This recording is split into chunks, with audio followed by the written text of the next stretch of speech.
Kay and Ferrario are broadcasting live from Blues Prospect Camp at the Centene Community Ice Center. Brought to you by Bud Light, Skimmer's Original Vodka Iced Tea, and E&B Granite. Bernie Federko's only choice for granite countertops, cabinets, and flooring.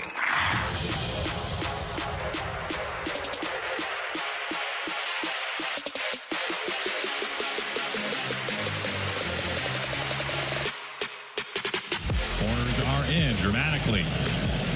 Swing it away! Leo Rivas! What have you done? Wow! Wow! He walks it off in the 13th inning! All right, Aaron Gouldsmith, you didn't have to do us dirty like that. Root Sports on the call. I mean, it was pretty aggressive. The 13th inning, the Cardinals battled it all the way to the 13th. Wow, battled. One word. Maybe so much, though. He's Tanner Hendrickson. Bradford Bruns back in our studios. I'm Alex Ferrario. Why is Bradford back there? Because we are here at Centene Community Ice Center from our E&B Granite Studios live for the Blues Prospect Camp as they load up to head off to that Tom Curver's Prospect Tournament that takes place this weekend, which is why, T-Bone, we start with Cardinals today, as the Cardinals lost last night to the Seattle Mariners in the 13th inning as they push their way back. Thomas Ajacey gives them the lead, but eventually in that 13th inning, Ryan Fernandez can't hold on, and the Cardinals lose 4-2. There's a lot of angles on this one, whether it was Michael McGreevy's start, how good the bullpen is, but because it's us, I think we have to start with the negative. Because what you saw last night, T-Bone, of the Cardinals putting up 2 runs, albeit it was against Logan Gilbert, but they performed against Gilbert pretty well as they chased him. I believe it was at the 5th inning, who had a lot of pitches thrown. They were striking out, but they did put him into a couple of dangerous situations. You get to the bullpen by the 6th inning. That's impressive when Logan Gilbert's on the mound. But your offense still compiled a total of 8 hits, 2 runs, struggled with runners in scoring position, and that, T-Bone, to me, was the narrative of what the Cardinals have been since the All-Star break. You have bad pitching. Yes, it's put you in a bind that has kept you out of the postseason. Your bullpen has been very admirable after all of the trades that took place. But the real reason why the Cardinals aren't further into this playoff conversation and why there's a lot more concern about the future of this team is your offense just continues to lag. You get guys back into the lineup, whether it's Alec Burleson with his injury or Wilson Contreras with his suspension. You come up with hits, you put guys with runners in scoring position, but you do nothing with it. The Cardinals offense continues to showcase why there's a lot of skepticism moving forward with this team's future. Yeah, I mean, the two things that have really went sideways for them, one, the starting staff, which we kind of, well, I fell for it in May, but we all fell for it in May. Anybody that was smart didn't fall for it, and they could see that, hey, look, this is a pitch contact staff. There's going to be ups and downs. Into McGreevy's credit, we'll talk about him later, but he was pretty good last night. Man, the offense has really fallen off of a cliff.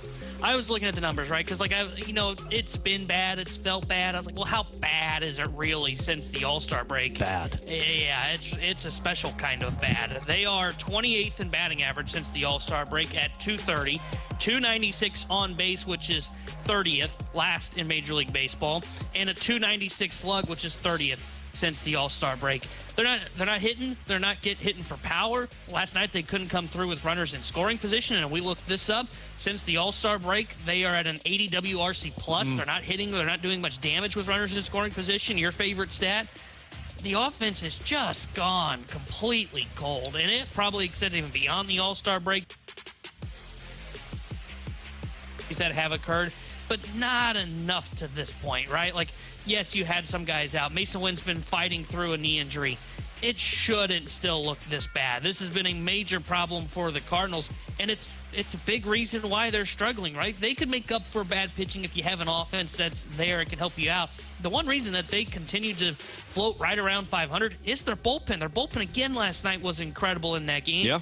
Sure, they gave up the runs in the extra innings, but, man, if you're giving up runs in extra innings, like, good luck, man. It's hard to get out of those situations with runners at second. More disappointing is the Cardinals couldn't come through with runners at second. They're making bad base running errors in Ivan Herrera late in that game. They're 2 for 22 with runners in scoring position. I mean, man, the offense just doesn't look at all what we were expecting, right? We knew some guys weren't going to hit, but it can't still look like this. This has become a major problem for them moving beyond this season. Yeah, 1 for 6, Lars Nootbaar. Alec Burleson 0 for 6 with 3 strikeouts. Contreras goes 0 for 5 as he does score a run but strikes out. Gorman 0 for 5 with a strikeout. Thomas Ajayci was your best performer in that game, went 4 for 5. Like, Jeremy Hodge over on our Graveyard chat, up on our YouTube stream at 101 ESPN STL says, who do you blame for this offense? There's not one person I blame for this offense. This isn't a hitting coach. We're not going down this path again. Like, why am I blanking on their hitting coach? Brant Brown. I wanted to say Dusty Blake for some reason. Brant Brown, we were praising him in the first 2 months of the season for how he's changed the dynamic of these hitters. We were talking about an offense that looked so good. Some of this is, look, you're missing Brendan Donovan, who is somewhat of a heartbeat for this team. But I don't point fingers at one person. Offense from top to bottom has underperformed. And again, you went up against Logan Gilbert. I can understand this. But your offense in this series, whether it was in Game 3, Game 2, or Game 1, it's still underperformed. You scored 3 runs the other night. You scored 2 runs in the first game against Seattle. And yes, they've got good pitchers, but this has been the narrative since the All-Star break. Your offense has gone quiet. You've lost the elite performance from guys like Ivan Herrera and Alec Burleson that were early on. Nolan Gorman has started to really quiet down from where he's been. Mason Wynn's hurt. Some of this is injuries, but some of this is just, this is your offense. You know, everybody always references that Boog Shambi comment that the Cardinals just don't have dudes.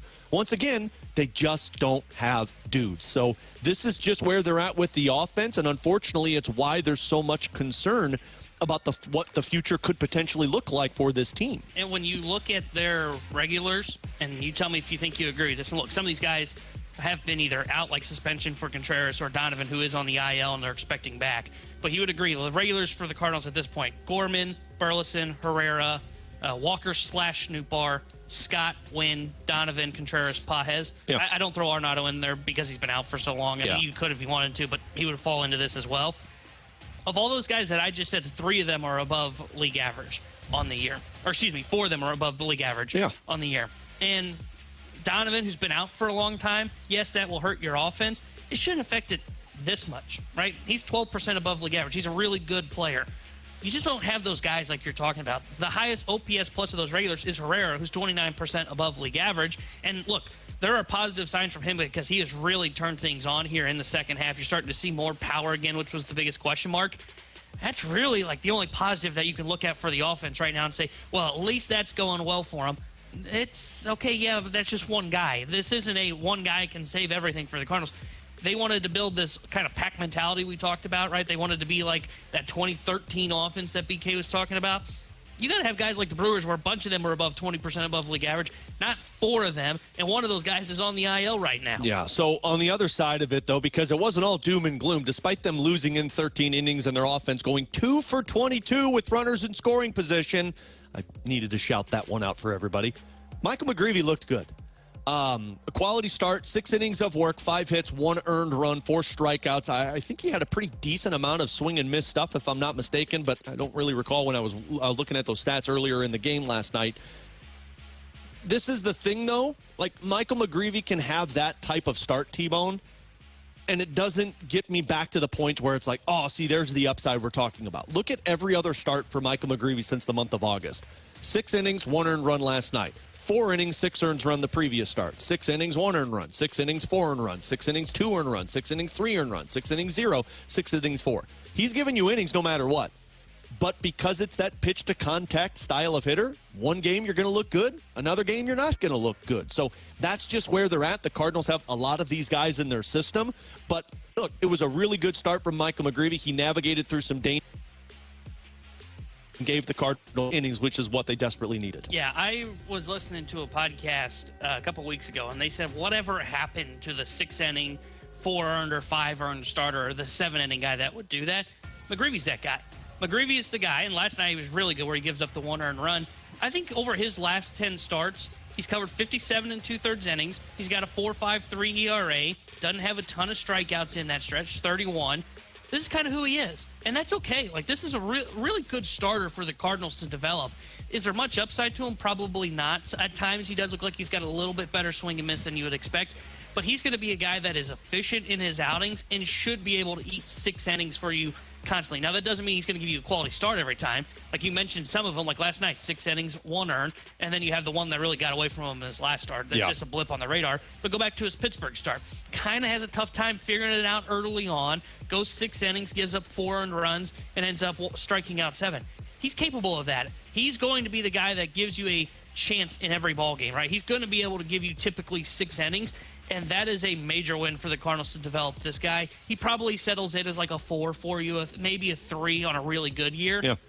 Hey, man, that is a major win for the Cardinals and what is a very bleak pitching future for them. He's a cheap Miles Michaelis, which is a good thing to have if you can get the upside of what Michaelis was early on, but paying him as cheap as the Cardinals will be doing. So the Cardinals swept out of Seattle, a day off today, and they'll get back in action on Friday with a weekend series against the Brewers. He's Tanner Hendrickson. I'm Alex Ferrario. Bradford Bruns back in our studios as we are here at the Centene Community Ice Center. We want you a part of the show today as always. The Graveyard Chat is lively. You've got Jeremy Hodge over there, Eric Cleveland, Darth 007, iRock, St. Lunatic 92. All of them are shouting for more Blues conversation as we are here at the Blues Prospect Camp as they get set for their tournament this weekend. Also, Air Comfort Service text line is there for you, 314-399-9646. We hope to have a few interviews for you all today from the Blues. I believe we're going to be joined by Alexander Steen closer to the 12 o'clock hour. Going to have Tim Taylor here as well, and potentially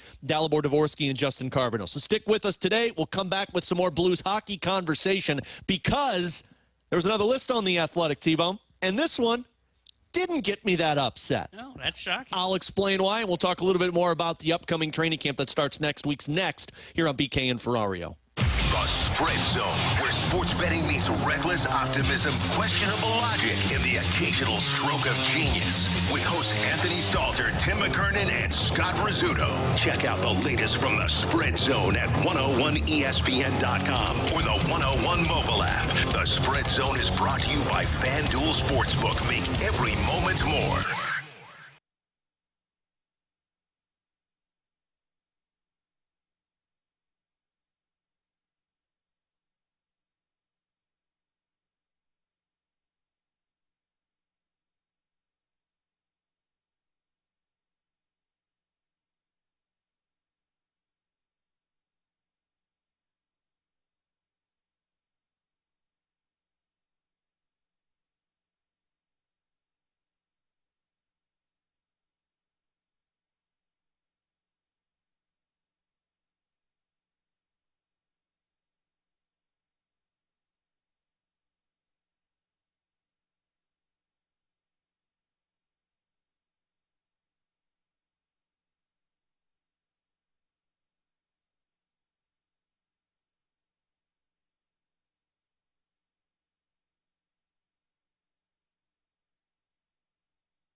The choice of a lawyer is an important decision and should not be based solely on advertisements.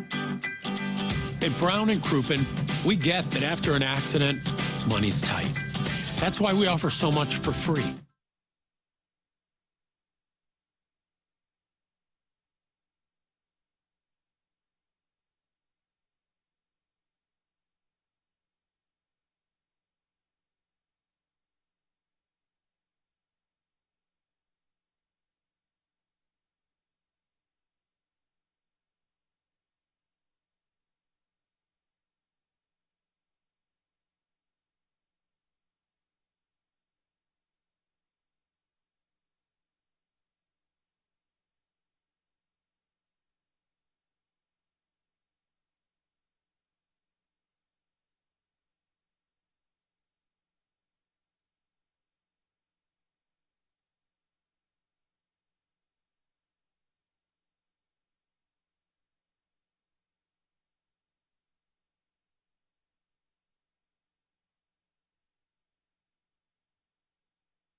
Blues Prospect Camp at the Centene Community Ice Center.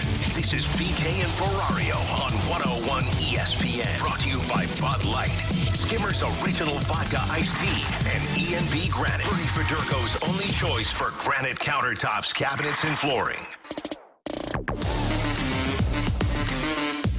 Out here at our Centene Community Ice Center, man, it is so nice to be back. That means hockey is right around the corner. Training camp starts next week, next Thursday here at Centene. We'll be out here all next week, Wednesday through Friday, leading you up to your first preseason hockey action next Saturday, right here on your home for the Blues, 101 ESPN. But the reason we're out here at our Centene Community Ice Center studios, at our E&B Granite Studios, is because it's the prospect camp that leads up to the Tom Curvers tournament that the prospects, the Blues rookies, play in.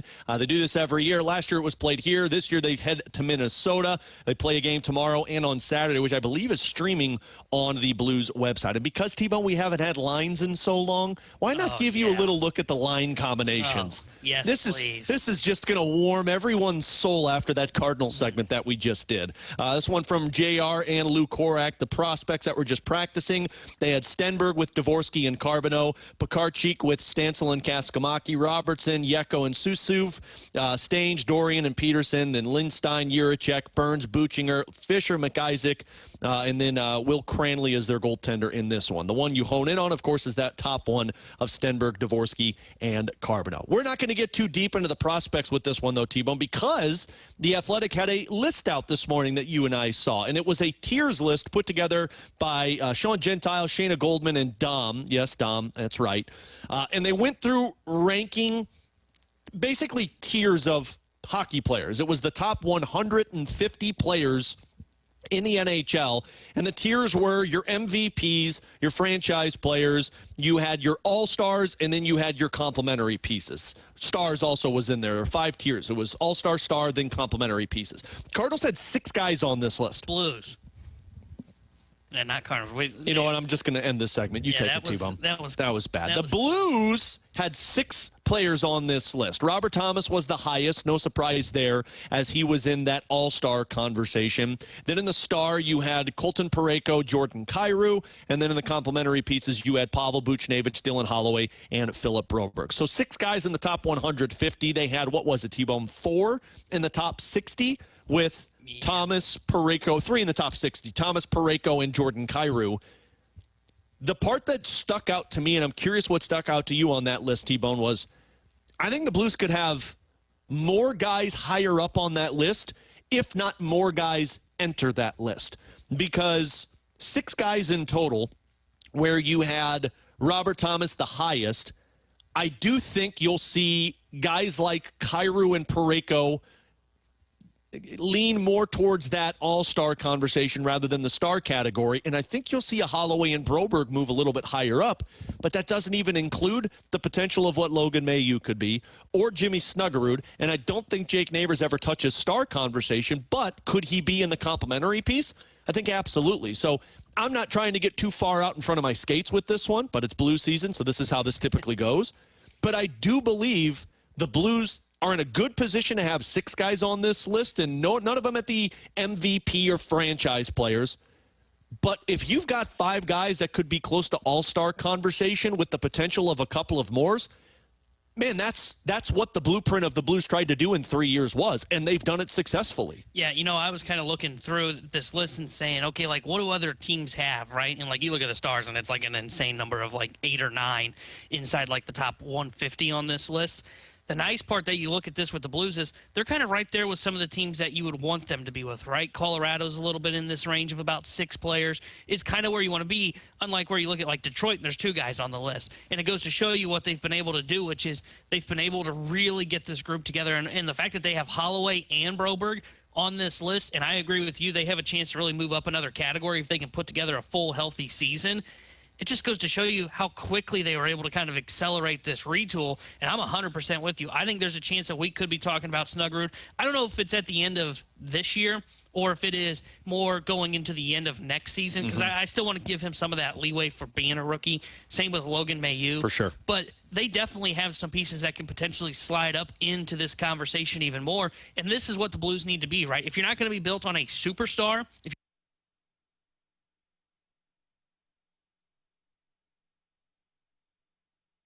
roster.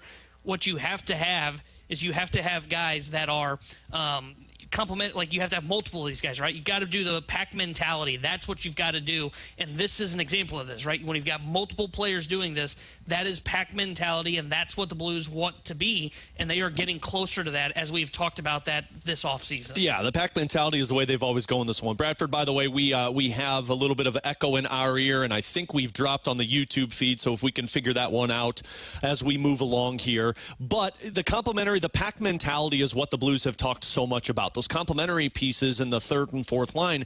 The part that I found fascinating with this one is if you were kind of doing this during the before we started the show, we were doing it in a little bit of an expedited role. But when you look around some of these other teams, specifically in the Central Division, they have around the same number that the Blues have. The difference is Colorado's have multiple guys in that franchise or MVP mold.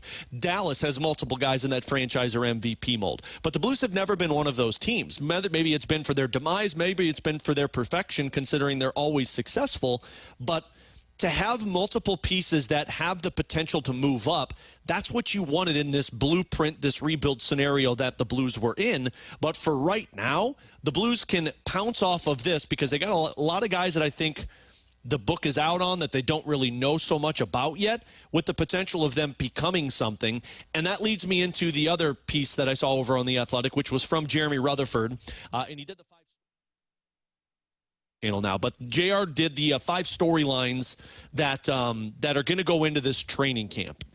A lot of these are the obvious one, T-Bones, Snuggerud locking down that top spot, who fills Bolduc's role, who plays the centerman spot.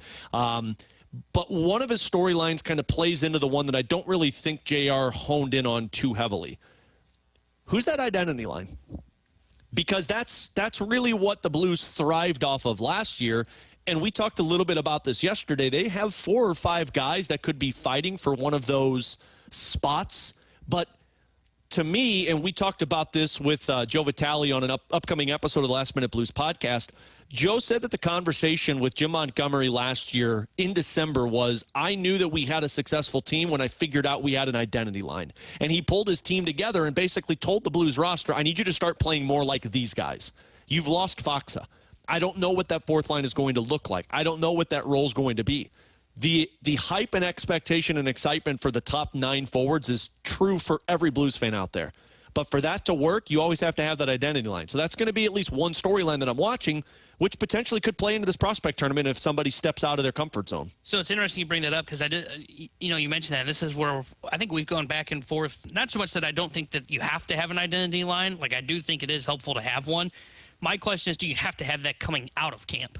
I think longest, because the fourth line last year, the WTF line, it took a while for them to kind of form that. And we've talked about, hey, how do they avoid getting off to a slow start? Is that kind of the thing that prevents it? Because I think the thing that will kind of help them prevent this slow start is if they can figure out kind of those wing spots on the top line with Thomas and Buchnevich. Is Snuggerud that guy, as kind of JR lays out in his piece?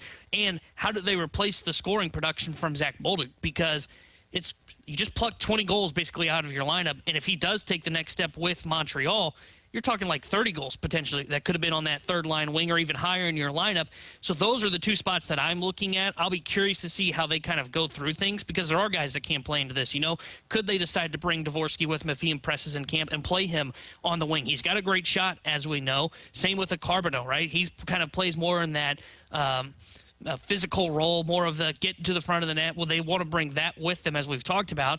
And if they don't, okay, well, then who is going to step up? Is Bukestad going to be able to get back to form on the wing? Are you going to have Neighbors maybe bump up in his scoring production? Maybe he ends up on that top line. Like, I find their winger situation on that top and third line so fascinating going into camp. I agree they're going to have to establish an identity line. I just don't know how much they need that for the first, 10 to 15 games. I think it's something they're going to need to have figured out by the time we get to that point. And if they don't, that's when we'll have a real conversation of, okay, they need to figure out who that line's going to be. Maybe the answer is it's Shen, Holloway, and Kyrou, because that's kind of what though it was the WTF line. The identity was kind of that speed and offense. Yeah, the offense of identity was that line for them once they got into the second half. It's a good point, and you're right. Like, typically that identity line is very critical once you get to that dog days of the season that needs to carry you for a few games. The talent is what carries you early on. This is an interesting question that somebody brought up from the 618 on the Air Comfort Service text line. They said, to Cup contend, do the Blues need to have at least one All-Star? So I'm going to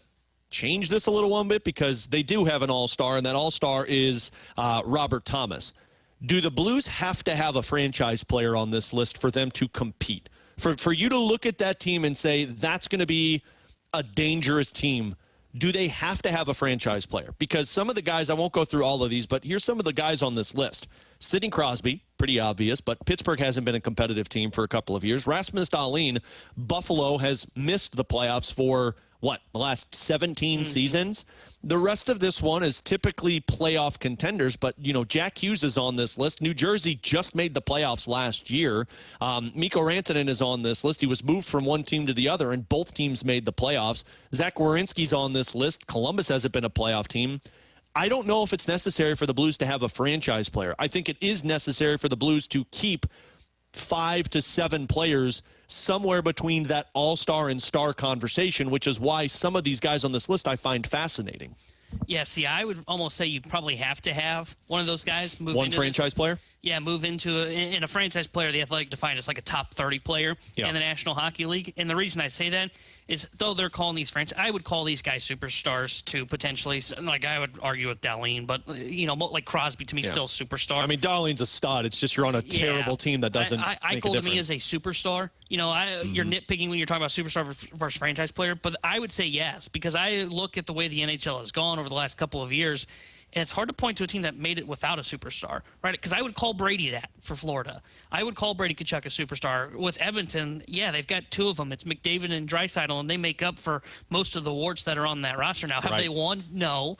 But if you're going to be a team that's in cup contention, it worked for the Blues in 2019. But we're talking about, 6 years ago now at this point, that pack mentality really worked. And yes, you do have to be deep, but I think now you have to have a superstar that's there that can really help propel you forward in the playoffs and through the regular season. That's what I find so interesting about it. He's Tanner Hendrickson. I'm Alex Ferrario. We're going to come back and chat it over with Tim Taylor next here on 101 ESPN. TMA welcomes the return of the Lemmings Open, Friday, October 3rd at Oak Valley Golf Course and Resort. Brought to you by Michelob Ultra, Superior Light Beer. Get your foursome together to join Tim, Martin, Doug, and Jackson for a day out on the course, including complimentary breakfast from Donut Drive-In, lunch from Lion's Choice, an after party with food from Small Sliders, all your Michelob Ultra beer and seltzers, and more. Tickets are on sale now with a portion of the proceeds benefiting Birdies for Bipolar. Find all the Lemmings Open info now at 101ESPN.com.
Now listen to 101 ESPN On Demand. Get caught up on all our shows and podcasts at 101ESPN.com or on the 101 mobile app. 101 ESPN podcasts are presented by the Schaefer Door Company.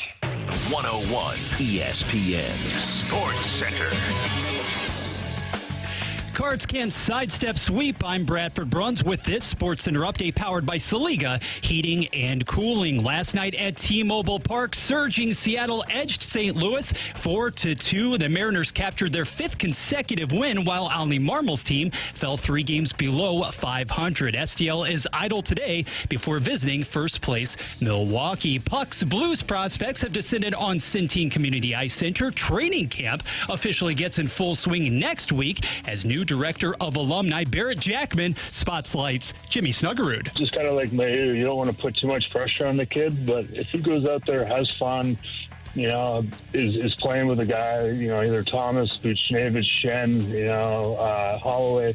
There's a lot of different options for him, but if he just goes out there and plays the way that he did in the playoffs last year, I think, the Blues have an unbelievable asset, and hopefully, maybe a Rookie of the Year. Assistant GM Tim Taylor joins us next. Your Sports Center update was presented by Saliga Heating and Cooling, a Daikin heating and air conditioning dealer. BK and Ferrario are broadcasting live from Blues Prospect Camp at the Centene Community Ice Center. Brought to you by Bud Light, Skimmer's Original Vodka Iced Tea, and E&B Granite. Bernie Federko's only choice for granite countertops, cabinets, and flooring.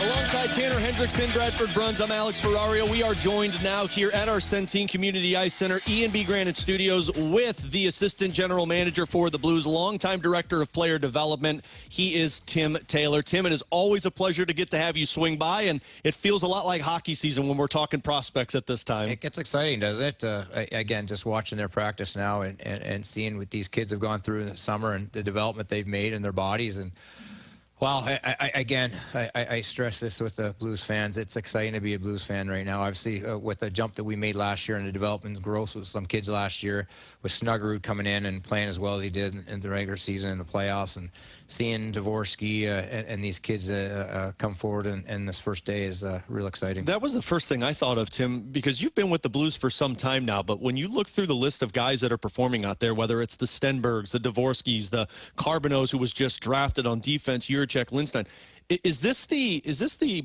most anticipated group of prospects that you can remember in some time? A group of them that are the high estimated prospects that we've ever had, yes, as a group. Again, I've had the luxury of going through, with obviously Robert Thomas and Colton Parayko and Joel Edmondson. Jordan Binnington was my first time on with just the Stanley Cup era players. Yeah. So as a group, yes, this is an individually the biggest group we've ever had of elite prospects. What are you guys watching for when you see them all out on the ice here in Prospect? First time you get to see them, as you mentioned, since the summer. What do you like seeing? What do you want to see from the group when they're out there? Well, again, just like I mentioned, just growth and development, the maturity of them. And again, we draft them as 18 and 19-year-old kids, and I stress they are kids at that time. And you get a year or two with even Juracek. We drafted him 160, and we're 18 months later, and he's 185 pounds. So wow. You get to see that they mature and they become men, and that's the fun part of it. And again, I had the luxury of going through in player development, and we draft these guys and work with them in junior teams, college teams, then at the pro level, the AHL, and then they get their first call up, then they score the first goal, and then with Binnington and Edmondson and Robert Thomas, their first Stanley Cup is pretty cool to watch too. Do you notice that, Tim, and I know it's such a small sample size, but when they have that rookie showcase after the draft, when you get them in to just do some skills and on the ice with everybody, and then like a month or two later you see them in this prospect tournament, do you notice change in that small of a window? Yeah, and I guess I'm guilty of this too. Is with Carbonneau comes in and he's our first round pick, and you see him on the ice and at development camp, you go, wow, what a shot. And then you come to this and like, oh, that was nothing. That meant nothing. Now we're in a new age. Yeah. Now we're at real camp, development, or now we're rookie camp. Then we're going to go to main camp. So again, it's the steps that these kids take that you want to see growth, and we're seeing that with all our kids. And the best thing about our group now, was a little bit of social media, but having the group that's come in as development camp and then rookie camp is they grow together. And we're hoping this group stays together a long time and has a wealth of success as a Blue. And again, we love seeing it. And I go back to the Stanley Cup team. We saw guys grow together there too. So that's what you want to see. And again, to be a successful organization, you need your players you need to draft well, and then you need them to grow as players and be the core of your team. And speaking of players' growth, how have you seen Dalibor Dvorsky grow from where he was a year ago up until now, where he had a full season in the AHL last year? Yeah, and you know what? As a 19-year-old, full season. And Stenberg came over and played as a 19-year-old too last year in the AHL. And it's a tough league for 21, 22, 23-year-olds to play in, let alone 19-year-olds. So again, they came from junior hockey where they're at boarding houses. People are looking after them. They have their land mom, land father looking after them and driving them to their games and practices, and and then becoming a pro where they're on their own. Their meals are 24/7, cooking on their own, learning how to be a man, learning what a pro's all about. Now, it works out sometimes for 19-year-olds to do it. I feel both these young gentlemen have taken a major step in the growth with not only just eating right and preparing for games, just knowing what a pro's all about, knowing what it takes to get to the NHL. They're a year ahead of most guys at that time. So it's exciting, again, because we're counting on these guys. We really are. We're counting on the successful organization of all our draft picks to be successful players. We're talking with Assistant General Manager and former Director Player of Development for the Blues, Tim Taylor. Tim, speaking of Dvorsky, we had a conversation in this studio a few years ago with Zach Bolduc, and it was the year where he started in the AHL and he finished the season with the Blues at the NHL. And I remember the conversation we had with him because he talked about how, I recognized the strength that I need to build to play consistently in the NHL. And then that offseason, he came back into training camp, and it was like, whoa, you saw the difference, and he stayed at the NHL level. Does that taste of the NHL for a guy like Dvorsky who played 2 games last year, or even a Stenberg who gets from the Swedish Hockey League over to the AHL, does that taste of it provide them the material that they need before they go into training camp? Well, it's like that's something that you've dreamt about your whole career, and that's where you want to end up. And I was there as a player too. Got called up, and you play at one game, get sent down, and you come back the next year. You're even more hungrier. You want that. Now you realize I belong there. And what do I need to do? The one thing that I could say about Zach Bolduc that made him a player, why he stuck, is because he realized details of the game was going to get him there. It wasn't a 5-on-3 power play, because at the end of the day, junior level, you're going to be the guy. When you first get here, you're not the guy because you have your top 6 are way ahead of you. You've got to establish yourself. So it's not about scoring goals. It's about playing under a team concept, playing with details so coach can trust you and put you in those game situations.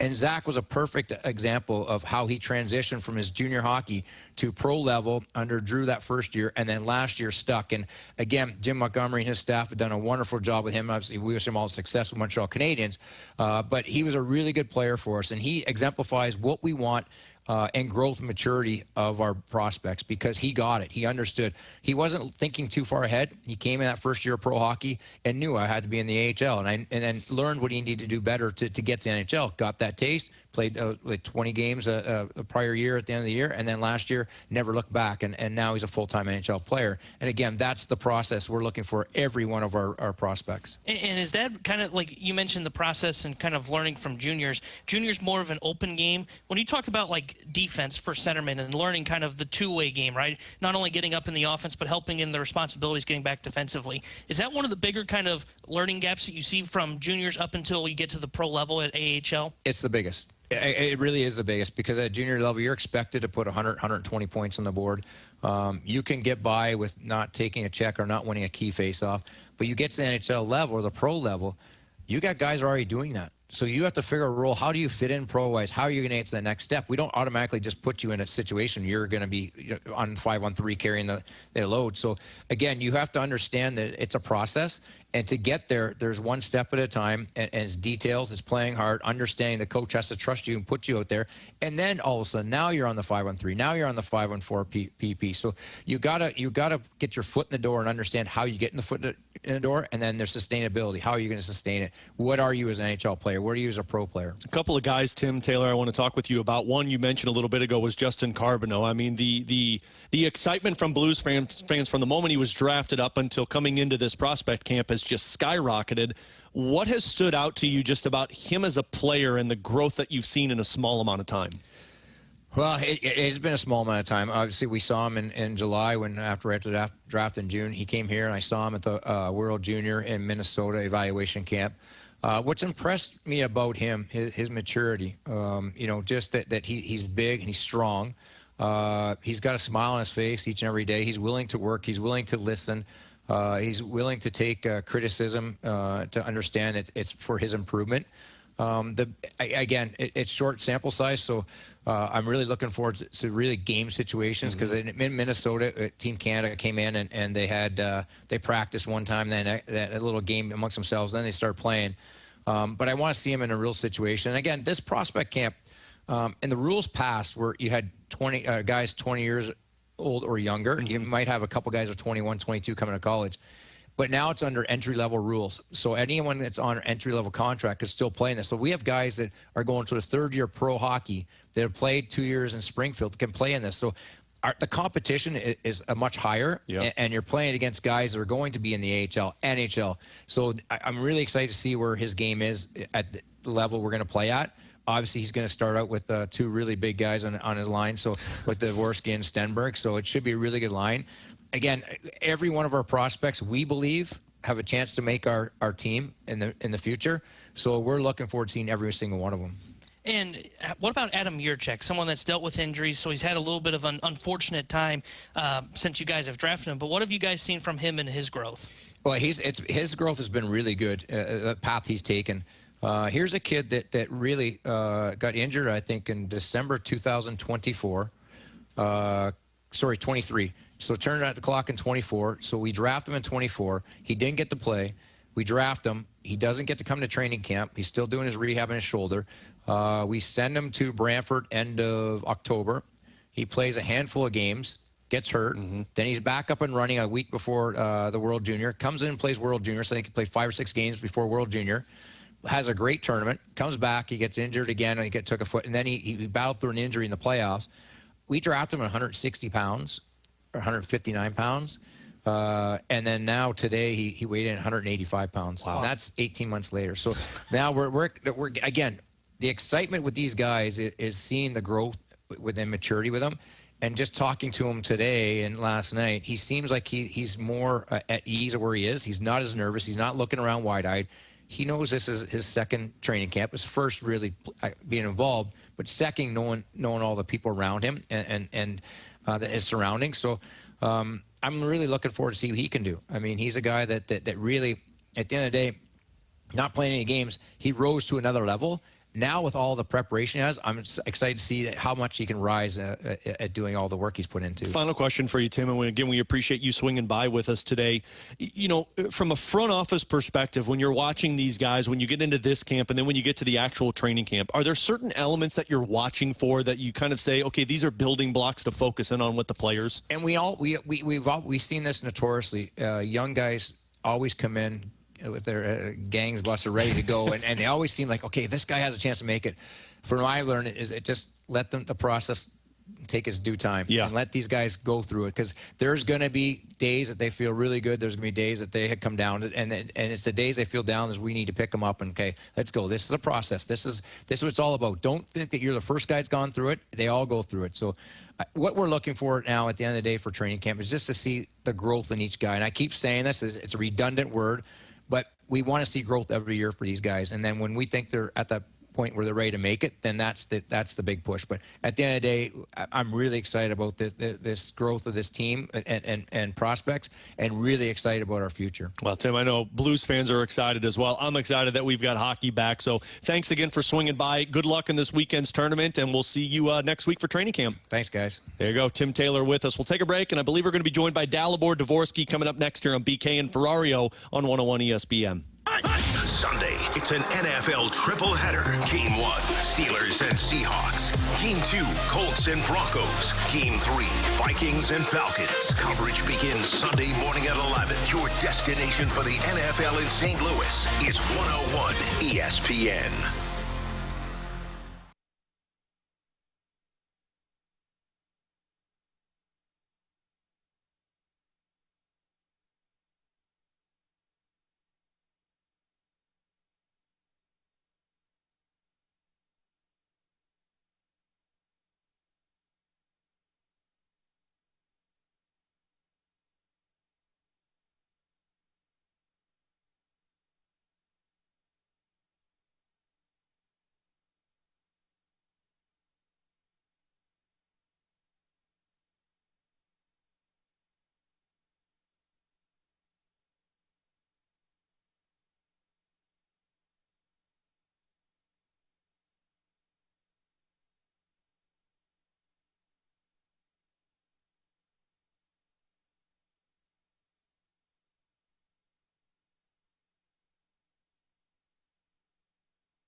WXOS, WXOS HD1 East St. Louis. 101 ESPN is driven by Auto Centers Nissan, home of the lifetime warranty and 30-day return.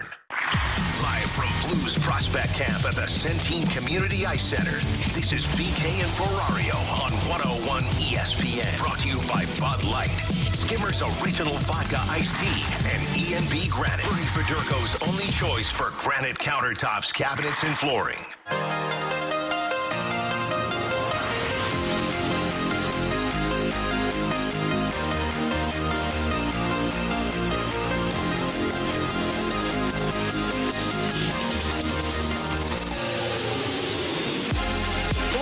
with Tanner Hendrickson. I'm Alex Ferrario as we're back here at our E&B Granite Studios at the Centene Community Ice Center, where the Blues prospects just got off the ice a little bit ago as they are prepping for the Prospect Showcase that takes place in Minnesota this weekend. And one of the guys that will be in action is Dalibor Dvorsky, who joins us now here on 101 ESPN. Dalibor, it's great to see you again, man. Welcome back. Year two, we get you in here, so it's great to see you. How you been? I've been good. Thanks for inviting me again, guys. Good to see you. Yeah, we were having the conversation before we went on air, so we can just carry it over, man. A wild offseason for you where it's been a lot of hockey. So when the hockey is done and you get a little bit of downtime, what's downtime look like for Dalibor Dvorsky?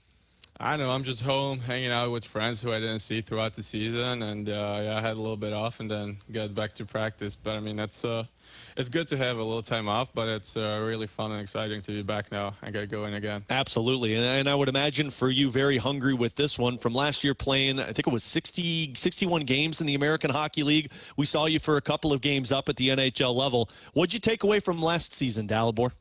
I think I've learned a lot. I mean, especially on the ice about my defensive game and game without the puck. I think I really improved in that. And also, I think I became a bigger pro off the ice too. You know, watching the older guys. And no, I think these things.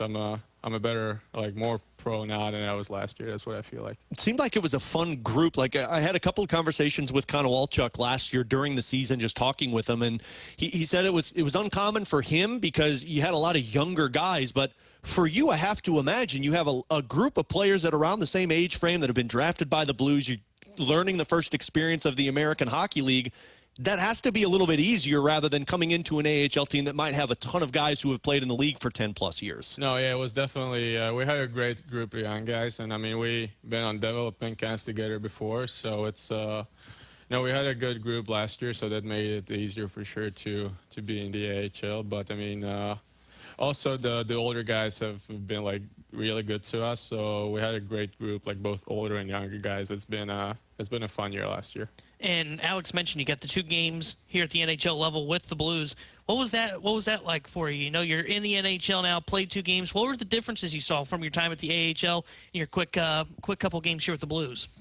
Yeah, it was a dream come true, obviously. I dreamt of my NHL first game for a long time. And, I mean, it's the best league in the world, right? The guys were, more skilled. The game was a little faster. It was great experience. I'm thankful for those 2 games from last year. Does it provide you, Dalibor, with just a little bit more information that you want before you go into an offseason? Because every offseason for a hockey player, you're looking to build off of what you did last year. But I have to imagine that's different when you went from OHL to AHL. But just getting those 2 games at the NHL, seeing what was needed as you went into the offseason. Oh, yeah, for sure. I mean, it was really good for me to see the level and the things I need to improve on. So, I mean, it helped me a lot for sure, those 2 games. When we were talking with Tim Taylor, he was mentioning how some of these guys, you see them at development camp or you see them going into the offseason. And I think he mentioned Jiricek went from, what did he say? He added 15 pounds in a matter of 2 months.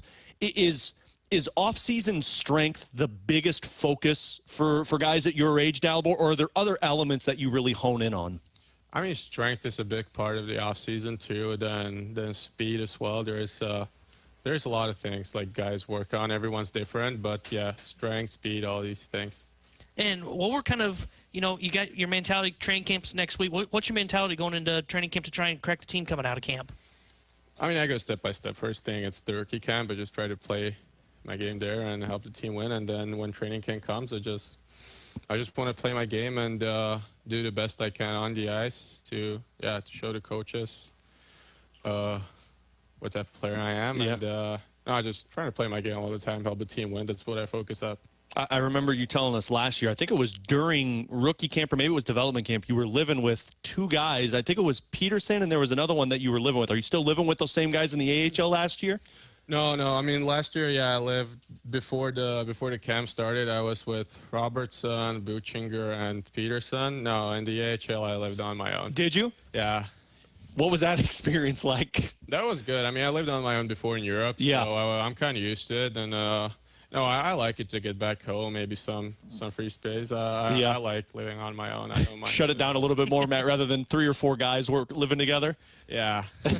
And also, I had my family coming over and stuff, so that made it that's easier, fantastic. So, Yeah, well, Dalibor, it's great to see you, man. We're excited for this hockey season that's finally here, and I know this camp's going to be fun for you guys, and then, of course, training camp next week. So thanks for swinging by, man, and good luck this weekend, and we'll see you next week at camp. Thanks a lot. See you next week, guys. There you go. Dalibor Dvorsky, appreciate him swinging by. We'll do one more break, and we'll come back and catch up with Alexander Steen next here on 101 ESPN.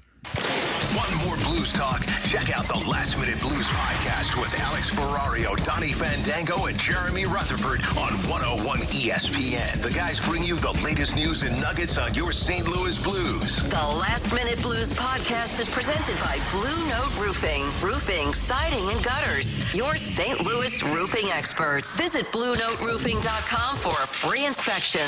Watch or listen to the Last Minute Blues podcast now at 101ESPN.com.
Start your day with a morning after on 101 ESPN. Get in the know first on everything St. Louis sports with Tim McKernan, Doug Vaughn, and Martin Kilcoy. Listen to TMA weekday mornings from 7 to 11 a.m. on 101 ESPN. The morning after is presented by Brown and Crouppen Law Firm. BK and Ferrario are broadcasting live from Blues Prospect Camp at the Centene Community Ice Center. Brought to you by Bud Light, Skimmer's Original Vodka Iced Tea, and E&B Granite. Bernie Federko's only choice for granite countertops, cabinets, and flooring.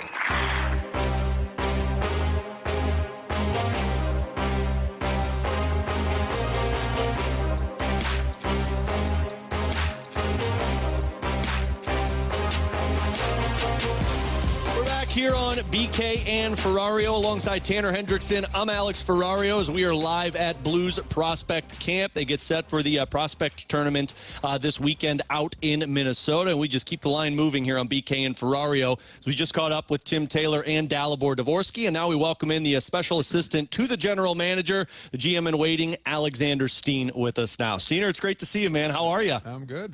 Thanks for having me. Great to have you in here. And I know we got to have you on the podcast a few months ago. So it's great to talk more hockey with you, man. And I think when we did the podcast, it was like the beginning of the offseason, getting past the draft into the summertime. So now that the draft settles, the offseason settles, do you shut it down for a little bit, or is it still kind of engulfed in hockey at this time of the year?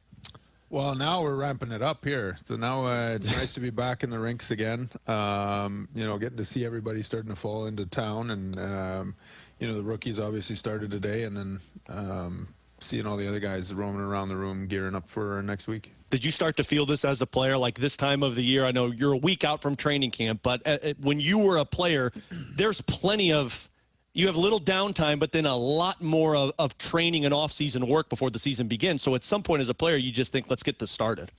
Yeah, a little bit, but it becomes a part of your lifestyle. Like it's you get into these routines and you have different check marks throughout the summer that you hit, and then as things get closer to training camp, obviously when everybody starts starts flying in, and you start getting together again. It's an exciting feeling always. And what's it like seeing the young prospects that you got out there on the ice for the first time since they've had the summer to kind of go through their workouts in the process and add some weight, as Tim Taylor told us, seeing what looks like it's going to be a young, bright future for the St. Louis Blues organization? Yeah, it's good. It's, those those months, you don't really see the guys, so it's kind of a, you break off from last year, and then a couple months go by and you see them again, and a lot can happen, especially at that age. There's a chunk of guys also that this is probably their first summer where they haven't had, camps and national team and combines and drafts and development, all these things that go on. So they've been able to have a little bit of normal rhythm to their training, and they can focus on, doing what they need to at home, and also getting a little bit of time to share with their families and their friends, and really get their minds wrapped around the season that's ahead. So it should be a good camp here, a couple games, and then off we go next week. I know it's taking you back in the time machine a little bit here, Steener, but do you remember those camps when you were getting into the NHL, of the pressure that came with it as a younger player, trying to crack the roster, and what you kind of honed in on as a player? Yeah, I don't know if you put that much pressure, you want to perform as well as you can, but a lot of that stems from what you did in the summer. When you come in to camp confident in your preparation and your abilities to play and where you can contribute and chip in, and then. But also when you're young, you have to have, I was fortunate enough to have a father who played, and I leaned a lot on his experiences as to what I needed and how to mentally and physically prepare for what was coming. But the big thing is that mental part. Like, you're ready when you're ready. You just got to make sure that you stay focused on your habits and the things you got to improve on, and keep building your game and adding things to your toolbox as you move forward as a player. And I guess as a veteran, kind of going further than that, when you went into those training camps with some of those younger guys, because you're playing at times on lines or power play with some of those guys that haven't been through it before, that's more of the vocal leadership where it's like, hey, you've got this, you're working through this, but you kind of guide with the experience when they're out there with you. Yeah, I think once you get older too, you understand and recognize that, I was in his shoes. Yeah. And it's important for the younger guys to understand that too, that we've all been where you are right now. Everything you're feeling, we've all gone through. And to lean on, we have great veteran players and great leadership and coaching staff, and to allow yourself to be vulnerable enough to ask questions and lean on people and get your experience that you're looking to get out of. For me personally, when I was at their age, I kept going back to Europe. So I went back. I came over when I was 21. So I did a couple camps, and then came over. I guess not later, but it takes, everybody grows in different patterns, and yeah. Speaking of growth, and we're talking with Alexander Steen here on BK and Ferrario, this is a few years now in this role, kind of working under Doug Armstrong, watching the game develop through his eyes. What have you learned for yourself over these last couple of years? Where have you kind of grown in just terms of seeing hockey through a different lens? Yeah, definitely. There's a lot of learning experiences. That list is long. It's been it was an incredible year. I'm really looking forward to this year. The people that I'm surrounded by makes it easy, and makes it that much more fun to be a part of. I just enjoy coming to the rink. Since I was young, I've always enjoyed coming to the rink. Basically grew up there. It was second home with my old man playing, and I still have those same feelings. And when you work with great people like this, you find, like, I feel like I walk out of the rink having learned something new every day. And I know you're looking for something more specific, but it's the way that you learn through the amateur side and the pro side, my interactions and relationships with our development staff. Mm-hmm. You definitely pick up something pretty much every day. It's a lot of things coming at once, though, isn't it? Because you're learning the pro level as it goes, but you're also seeing the amateur level side of what you need to be in tune with. And I think we joked about this when we had you on the podcast. That's why the inner circle that Doug Armstrong talks so much about, when you've got Al McInnes and Keith Kachuk and, Claude Julien on the, like, when you have that circle, I feel like it takes some of the load off of you when you're trying to watch one thing, isolating it, rather than trying to deal with 7 or 8 different things at once. Yeah, and I get caught up in my thinking sometimes. I like analyzing. I feel like I try and take in as much as I can take in, but that's where, again, working with people that I'm fortunate enough to work with allows me to have those interactions and throw my ideas and thoughts at them and get their experiences given back to me. And Doug's been the one that I've worked closest with, and that obviously has been great whenever I have something that I've been thinking about, or an idea, or whatever it might be, to just be able to throw that off that type of sounding board. I mean, he's one of the best, if not the best, that's done this job. So do nerves set in for you at this point, to where this is the final year with Doug before you take over as sole general manager, or are you past that now? You've been in the league long enough, you don't have the nerves. I don't know. No, I wouldn't say nerves. No, it's again, it's that.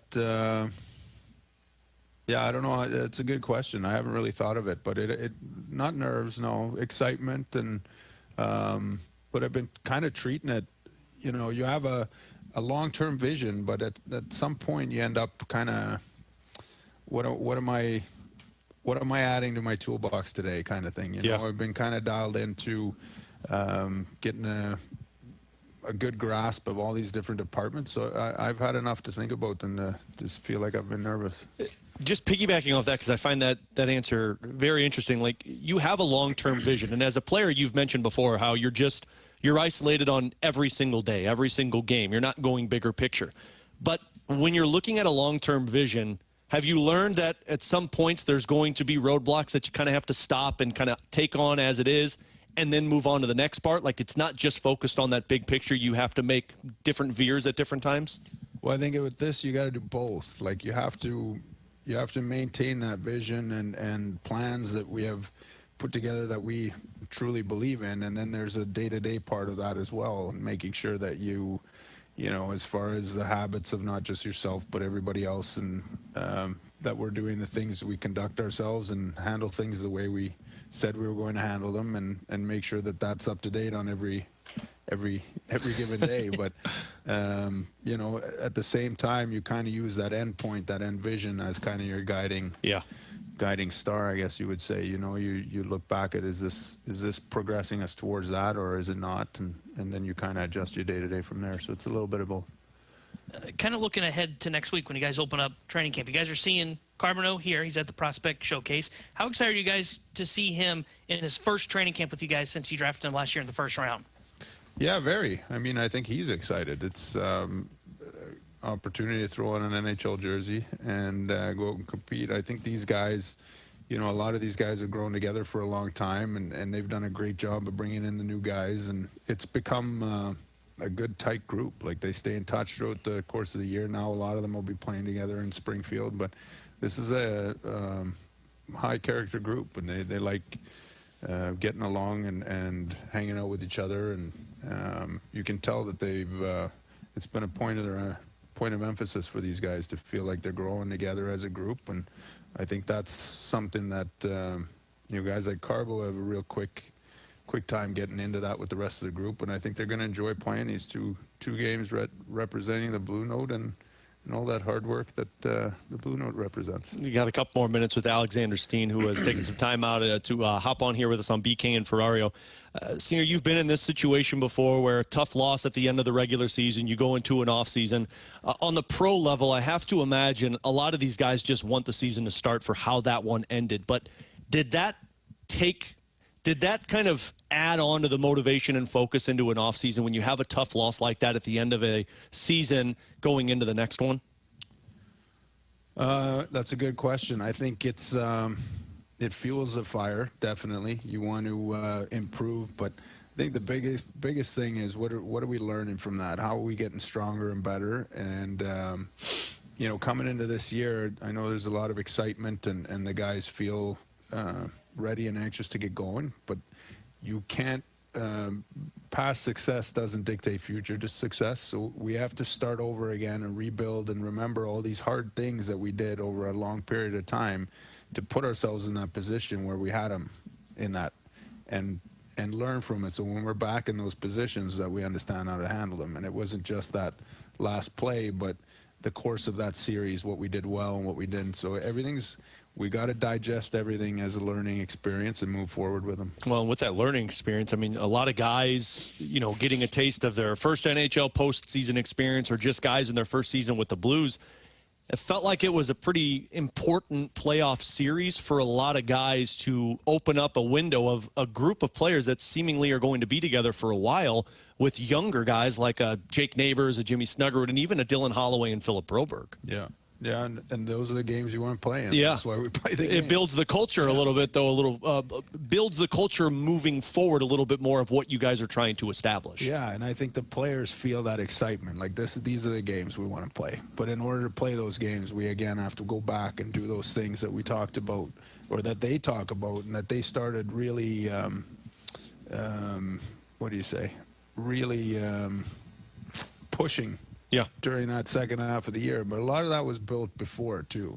It's just they started to take off right at the right time. And once they had all that built up, but they're humble to the task. They understand how hard that was. This league is a tough league to win in, and we got to come out of the gates here with the right mindset and right preparation, and have a good start to our camp. Final question for you, Steiner, before we let you go, and we appreciate it as always. First full season, or first full training camp with Jim Montgomery. As a player, is there a difference when you have a coach in place and you see that first full training camp rather than if you get him in the middle of the season like they did last year with Montgomery? Yeah, I mean, you get a certain boost when it happens mid-season. I think the positive here is that Monty himself gets time to kind of slow down and pick at the things he wants to work on the most throughout training camp, and then he gets to set, his brand and his thinking. There's more time there to create what he wants to create. So I think he's excited for this. Him and the coaching staff are excited for this opportunity to get up and running here with the guys. Well, Alex, I appreciate you swinging by and joining us here. It's an exciting time, I know, for Blues fans because the season's starting right around the corner. So thanks again, and good luck this weekend, and we'll see you next week at camp. Thanks for having me, guys. There you go. Alexander Steen with us. We'll take a break. We'll come back with Justin Carbonneau next here on 101 ESPN. 101 ESPN is powered by Kaufman Townsley St. Louis's injury lawyers. Call 314-500-5000.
BK and Ferrario are broadcasting live from Blues Prospect Camp at the Centene Community Ice Center. Brought to you by Bud Light, Skimmer's Original Vodka Iced Tea, and E&B Granite. Bernie Federko's only choice for granite countertops, cabinets, and flooring.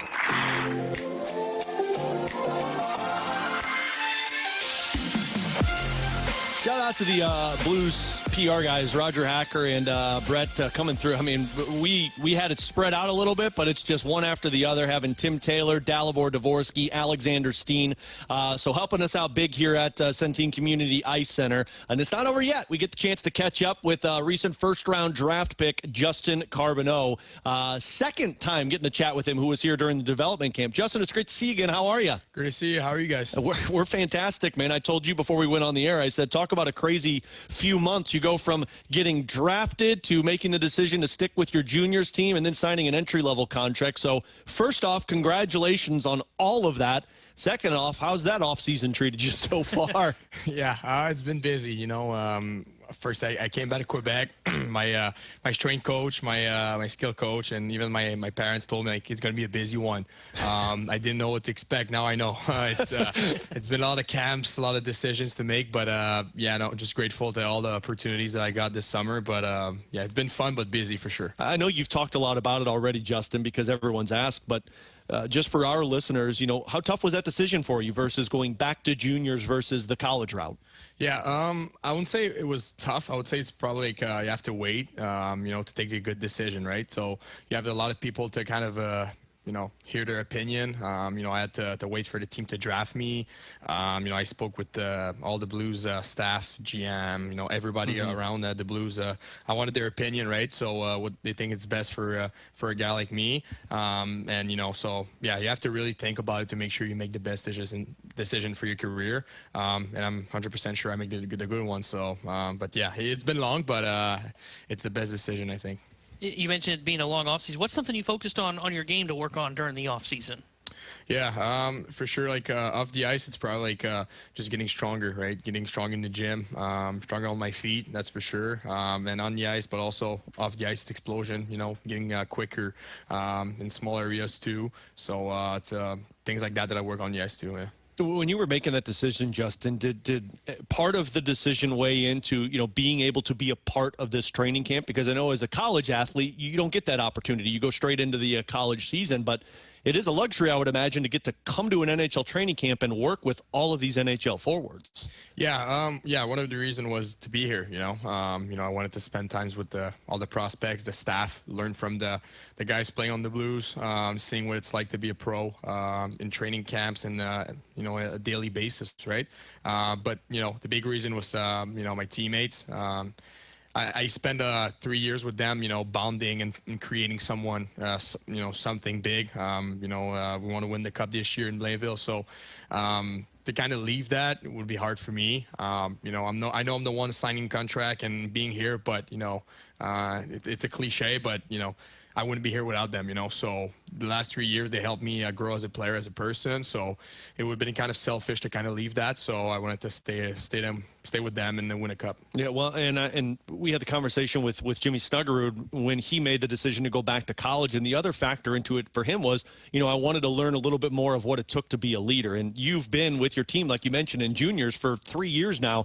Was that part of it, too, to where you could establish that leadership role that was already there, but now it's even bigger than what it was? Yeah, yeah. Another reason is to kind of be a leader, right? You know, last year I became a leader as 18 years old, but now being a good player, a great leader, and you know every guy for the last 3 years. So being a leader is really important for my career, I think. You know, I know I'm still young, but getting experience of a leader, playoff push, and all that, I think it's just going to help me throughout my career. We're talking with Justin Carbonneau here for a few more minutes on BK and Ferrario on your home for the Blues 101 ESPN. So in terms of the on-ice production, just today getting to be out there with other guys, skating on lines, getting set for a tournament, is that something as a player you just want to fast forward to in the offseason? Like, as much as the offseason workouts are there and the strength and conditioning, you just want to get to hockey, and that's where it feels like you can really start the extra training that goes into a season? Yeah, don't really it takes me like 2 or 3 weeks. I just miss playing games. We all play for games. We all play for playoffs, for winning a cup one day. So I kind of miss that. So, tomorrow and Saturday is going to be fun to kind of have my first real few games, right? So I had some preseason in the queue and some camps, but now to wear a logo, St. Louis logo, will be awesome tomorrow for sure. Go ahead, T-Bone. I'll say, what's it like putting on that Blues logo now? Now you're playing in the prospect camp. You're going to be here at training camp next week. Chance to fight for potentially a roster spot. What's that like here in this 2 weeks as we get things going? Yeah, I don't have a lot to lose, to be honest. I'm here to kind of prove what I can do on the ice, off the ice too. But yeah, like I said, I have nothing to lose. I'm gonna, give my best and go all out because that's the way I play. But also that's the only thing I have to do here. So I'll go all out and see what happens. Yeah. As a 19-year-old, Justin, and you're looking around and you see some of these guys. You're on a line with Dvorsky, Stenberg, these guys that the Blues have selected first overall. Do you catch yourself looking around and being like, man, this could be a group that I could be with for the next 5-6+ years, and the growth that comes into it with your team? Yeah, I think it's important to kind of take it 1 year at a time. Yeah, like 1 day at a time, but let's say 1 year at a time, because yes, I want to play in 5-6 years with these guys and play with the Blues logo, but it's not going to happen if I just say it, right? I'm going to have to put the work in, make sure I get better every single day, so that in 5-6 years I play with these guys and I'm actually a good player in that league, right? So, but I'm not here yet. Still got a lot of work to put in, but, if someone, is going to put it, it's me. So, I'm not worried about it, but it could be awesome to play with them in the future for sure. Is there any, final one for you, Justin, is there any milestones that you set for yourself throughout these next couple of weeks of what you'd like to accomplish, whether it's with this prospect camp or the training camp that happens next week? Yeah, I kind of want to show that I'm close to playing that league. I know at 18 years old is young to play in the NHL, but I want to show that I'm not far back. I want to show that I'm not scared of playing against older guys, bigger guys, and all that.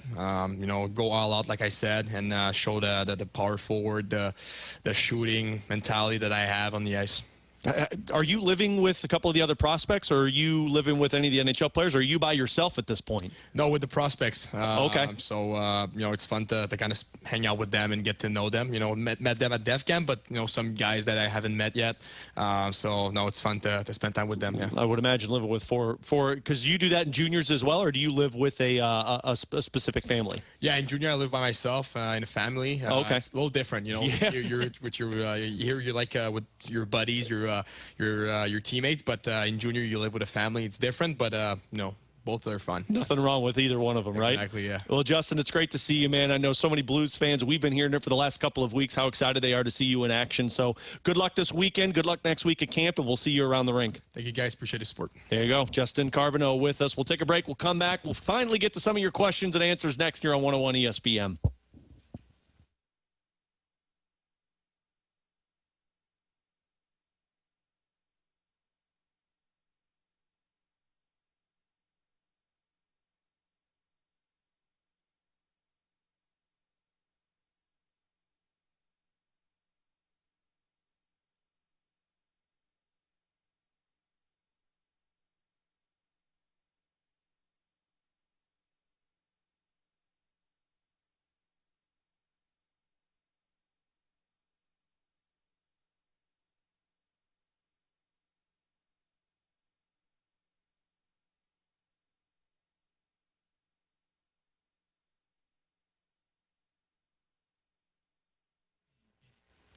Tanner Hendrickson here to tell you about my friends at DraftKings Sportsbook, America's top-rated sportsbook app, which is coming soon here to the Show Me State. Starting November 17th, you can create your DraftKings Sportsbook account here in Missouri and get ready for launch day on December 1st. As new Missouri customers can download that DraftKings Sportsbook app today, and when we go live, just place a $5 bet, and you can unlock $300 in bonus bets. DraftKings Sportsbook is going to bring everything you need to elevate your game day, including live in-game betting, lightning-fast payouts, and endless ways to get in on the action, all right from your phone. And when we go live in Missouri, you'll be betting with the Sportsbook app trusted by millions. Safe, secure, and has fast money withdrawals. So download the DraftKings Sportsbook app now and grab $300 in bonus bets with just a $5 bet when we go live December 1st in partnership with DraftKings Sportsbook. Gambling problem? Call 1-800-GAMBLER. 21 plus, physically present in Missouri. Eligibility restrictions apply. Bonus bets expire 7 days after issuance.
You can now watch 101 ESPN live on our Air Alliance Team Studio Cams. Catch every show live on our YouTube channel or at 101ESPN.com. 101 ESPN Studio Cams. Presented by the Air Alliance Team Heating and Cooling. Getting the job done quickly, correctly, 100% of the time. 101 ESPN Sports Center. Mariners sink Redbirds. Good afternoon. It's Bradford Bruns. Your Sports Center update is driven by Johnny Londoff Chevrolet and Johnny Londoff Autoplex. The Cardinals are off today before opening a 3-game series against MLB best Milwaukee. Last night yielded more frustrating moments at T-Mobile Park. Seattle topped STL 4-2 in extras. Cal Raleigh's Mariners have now won 5 straight. Mizzou football, meanwhile, remaining undefeated after beating Kansas border war style. Beau Pribula's high-octane offense will face Louisiana this weekend. I think once you can find a rhythm, I think you just, keep it going. Anytime we're moving tempo, it kind of puts the defense in a tough position, and I think we work a lot on it as an offense. So anytime we can take advantage of that, we work hard in the offseason. Coach Russ does a great job with conditioning. So we can use tempo as a weapon. This Sports Center update was driven by Johnny Londoff Chevrolet plus Johnny Londoff Autoplex. See them at londoff.com. Chevy, together we drive. Are you kidding me? Live from Blues Prospect Camp at the Centene Community Ice Center, this is BK and Ferrario on 101 ESPN. Brought to you by Bud Light, Skimmer's Original Vodka Iced Tea, and E&B Granite. Bernie Federko's only choice for granite countertops, cabinets, and flooring. You've got questions, we may have the answers. Maybe. It's BK and Ferrario's Questions and Answers on 101 ESPN.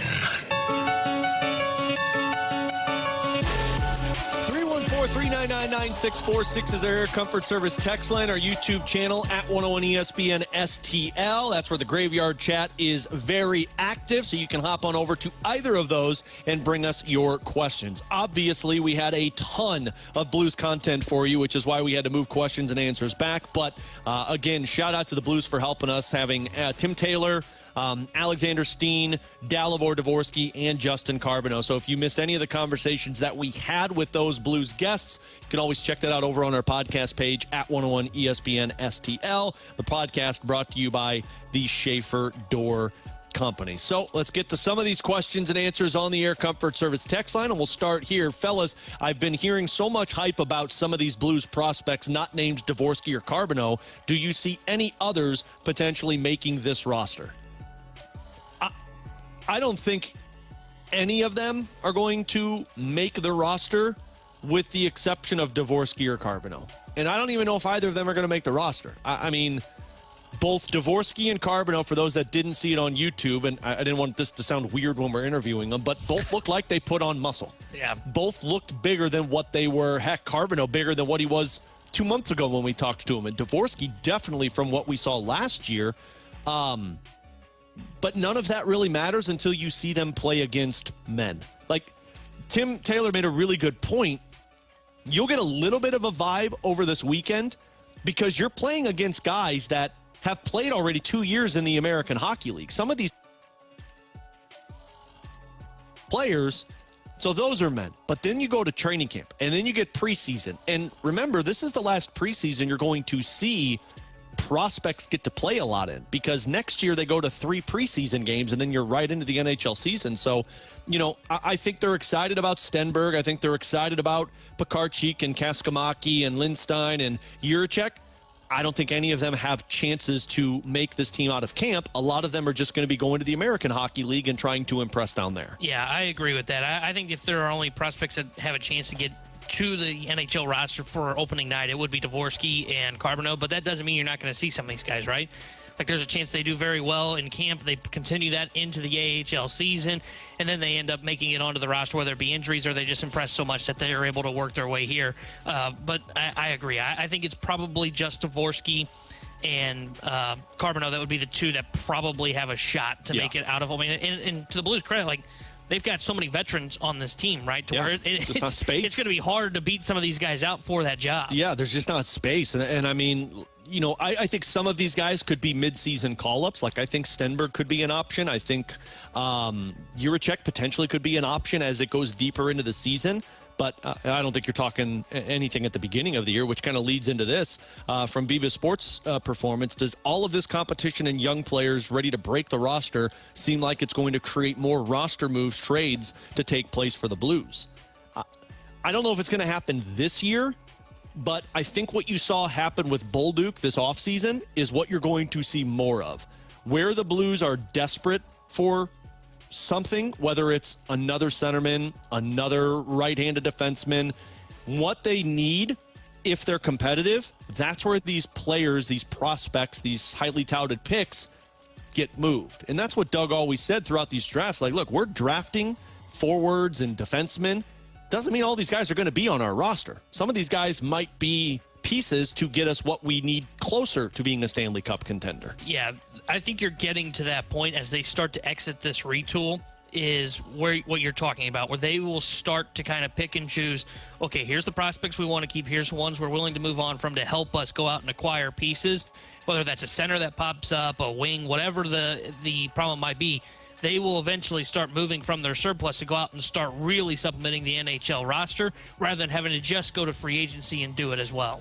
From the 314, do you think there will be an NFL quarterback to throw 7 touchdowns in a game this season? No.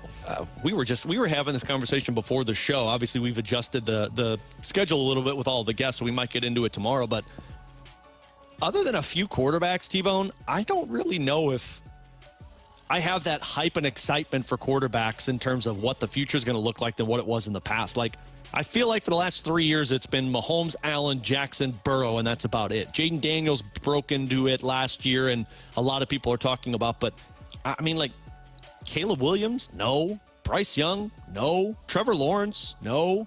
Drake May, no. Like, I don't see that happening, but I don't know if I see a lot of these quarterbacks taking that next big step this year, if that's what people are hoping for. Yeah, I think there is some hope that maybe like Drake May would be able to do that this year, but you're kind of right. Like, and look, the NFL's in a good spot because when you have Burrow, Mahomes, Allen, and Lamar, yeah, that's pretty good. Yep. But you're kind of right. The last couple of classes just haven't produced those difference makers. Jaden Daniels is one. He's one guy that looks like he's going to be that. We'll see him tonight against the Packers. Maybe Jordan Love falls into that. I'm still skeptical, and we'll see how he looks tonight. Maybe that changes some of my thought process if he can put together a really good year for the Green Bay Packers and kind of lift them towards the cream of the top. But yeah, a lot of the most recent draft classes, there haven't been those big hits on the quarterback where they come in and then within 2 years you're like, wow, that guy's a difference maker. That guy is going to alter the trajectory of a franchise.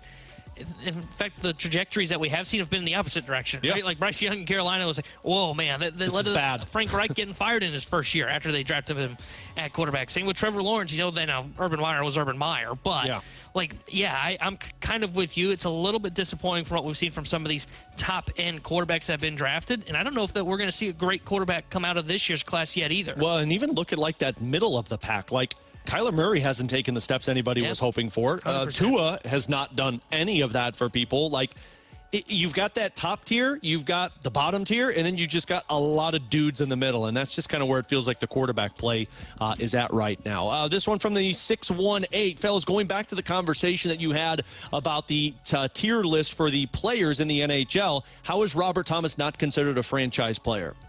This was something that I wanted to get into, and Tim Taylor came in, so we weren't able to.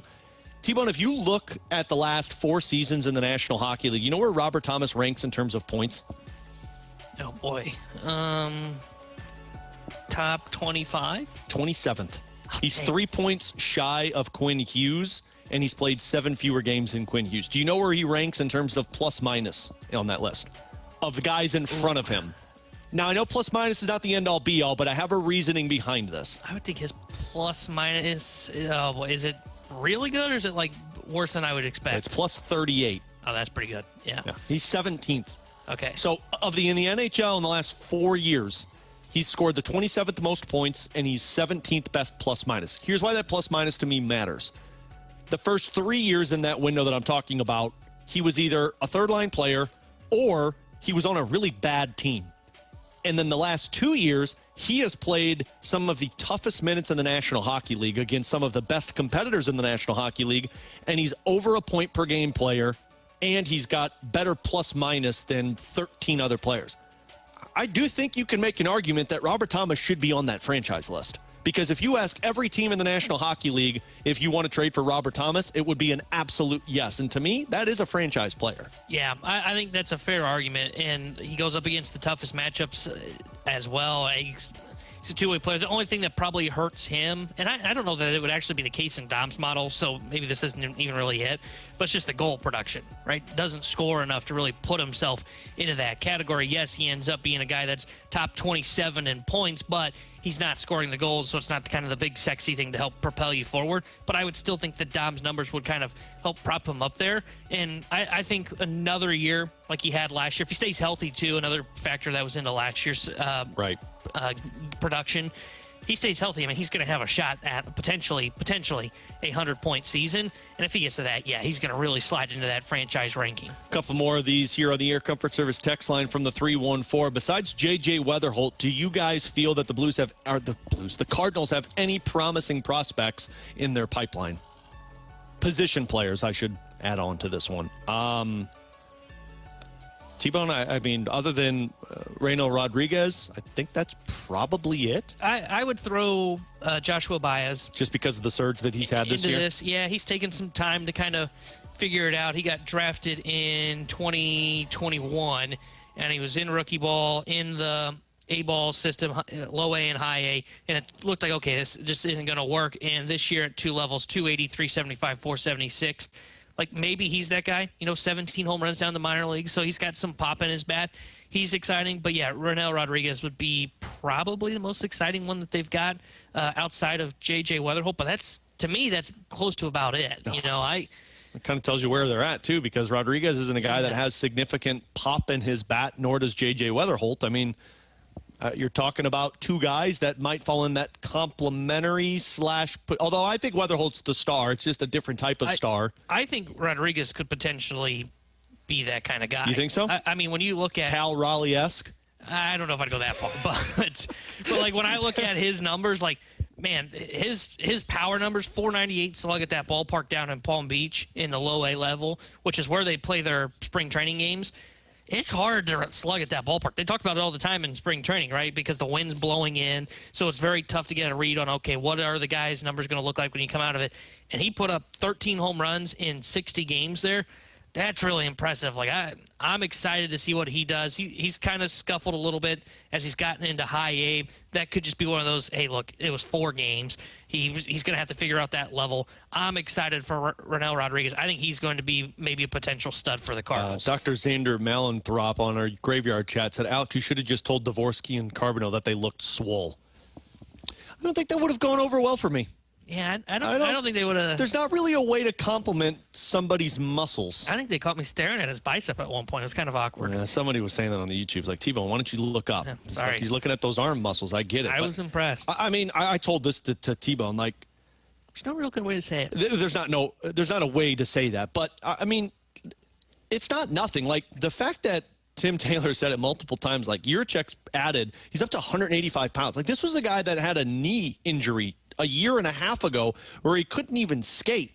And now you added 185 pounds. I always, it's regular for me. I always reference that Zach Bolduc to where from one offseason to another, the guy looked like a completely different player. And he was a different player on the ice. So I don't know what the future holds for Carbonneau. I mean, he talks like he's a 24-year-old vet. But, I mean, the fact that you're making that much of a difference in a short amount of time in an offseason tells me that, hey, the focus is there. It's just a matter of what does the talent look like against NHL players. Yeah, and that goes to kind of the growth that Tim Taylor kept talking about, because if you want to be a NHL player, you're going to have to kind of get swole, as they said there. Because you got to be strong on pucks, and that was something that I think it was Zach Bolduc last year mentioned.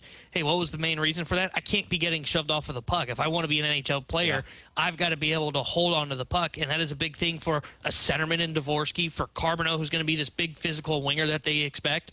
That's what they want to see from those guys. And it's on top of also, like, doing the things that they work on in the offseason. Like, I think it was Dvorsky said something about working on speed, working on his speed, getting faster up the ice.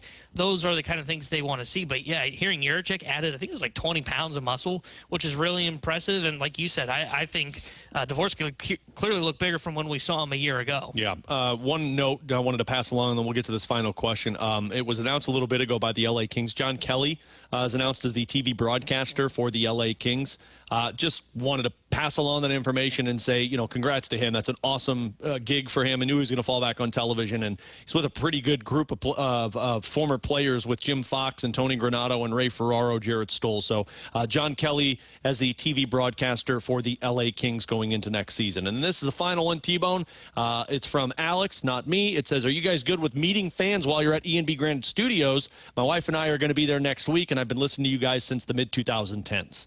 First of all, congrats to you if you've been listening to us since 2010. T-Bone was 10 years old, and that wasn't even at KMOX yet. So you've been listening to me on Lindenwood Radio. You are a big fan. I don't think he meant that. I think he meant 101 ESPN as a whole. Okay. That makes more sense. Not us? No? He's not a fan of BK and Ferrario since 2010? Well, it'd be hard to be a fan of us since then. Considering the three of us didn't even mean anything at that point, but absolutely you can. Well, I feel like I meant something, but I know I didn't. I will say this: we are always happy to talk with people. Don't walk into our studio unless we invite you in, and don't walk in when you see us talking. Yeah. It's happened a lot where people walk in the middle of us actually on the air. Don't do that. But, yes, you can always come say hi to us when you're here at the Centene Community Ice Center. And that is where we are at for the Blues Prospect Camp, the tournament that they'll be playing in this weekend. Next weekend, of course, is training camp and the first preseason action. But we're here until 2 o'clock today. The Fast Lane Fellows will take over after that. We'll get back to the Cardinals, and we'll get into a little college football in the 1 o'clock hour. But coming up next, we'll dive into the junk drawer here on 101 ESPN. It's Thursday Night Football on ESPN. Packers and Commanders. Pregame at 6:30. Kickoff at 7:15. Your destination for the NFL in St. Louis is 101 ESPN.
Make your picks for this week's Fastlane Pick'em Challenge at 101ESPN.com. Show off your football knowledge and see if you can top the Fastlane and the dudes from the Rizzuto show on the point for this week's top score. The top scorer each week scores a Bud Light NFL cooler stocked with 101 ESPN and point swag. It's the Fastlane and the Riz Show throwing down all football season long in the Pick'em Challenge. Enter your picks for this week now at 101ESPN.com. The Fastlane Pick'em Challenge is refreshed by Bud Light, official beer of the NFL. Easy to Sunday, easy to enjoy. Enjoy responsibly.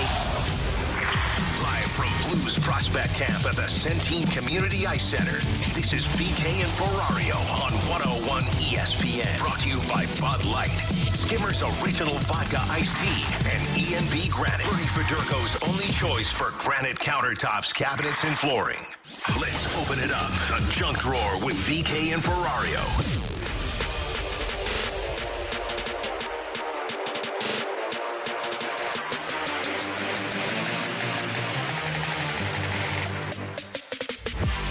Into some college football and some Beau Pribula hype on the other side. But first, let's get into the junk drawer. T-Bone, what do you got today? I saw this yesterday on X as I was scrolling around. One of the top movies this summer is a re-release at the Sphere in Las Vegas. Yep. So The Wizard of Oz is now playing at the Sphere in Las Vegas, and it is grossing over $2 million a day. Executives believe they can make $100 million on this in a year by playing it there. That's wild.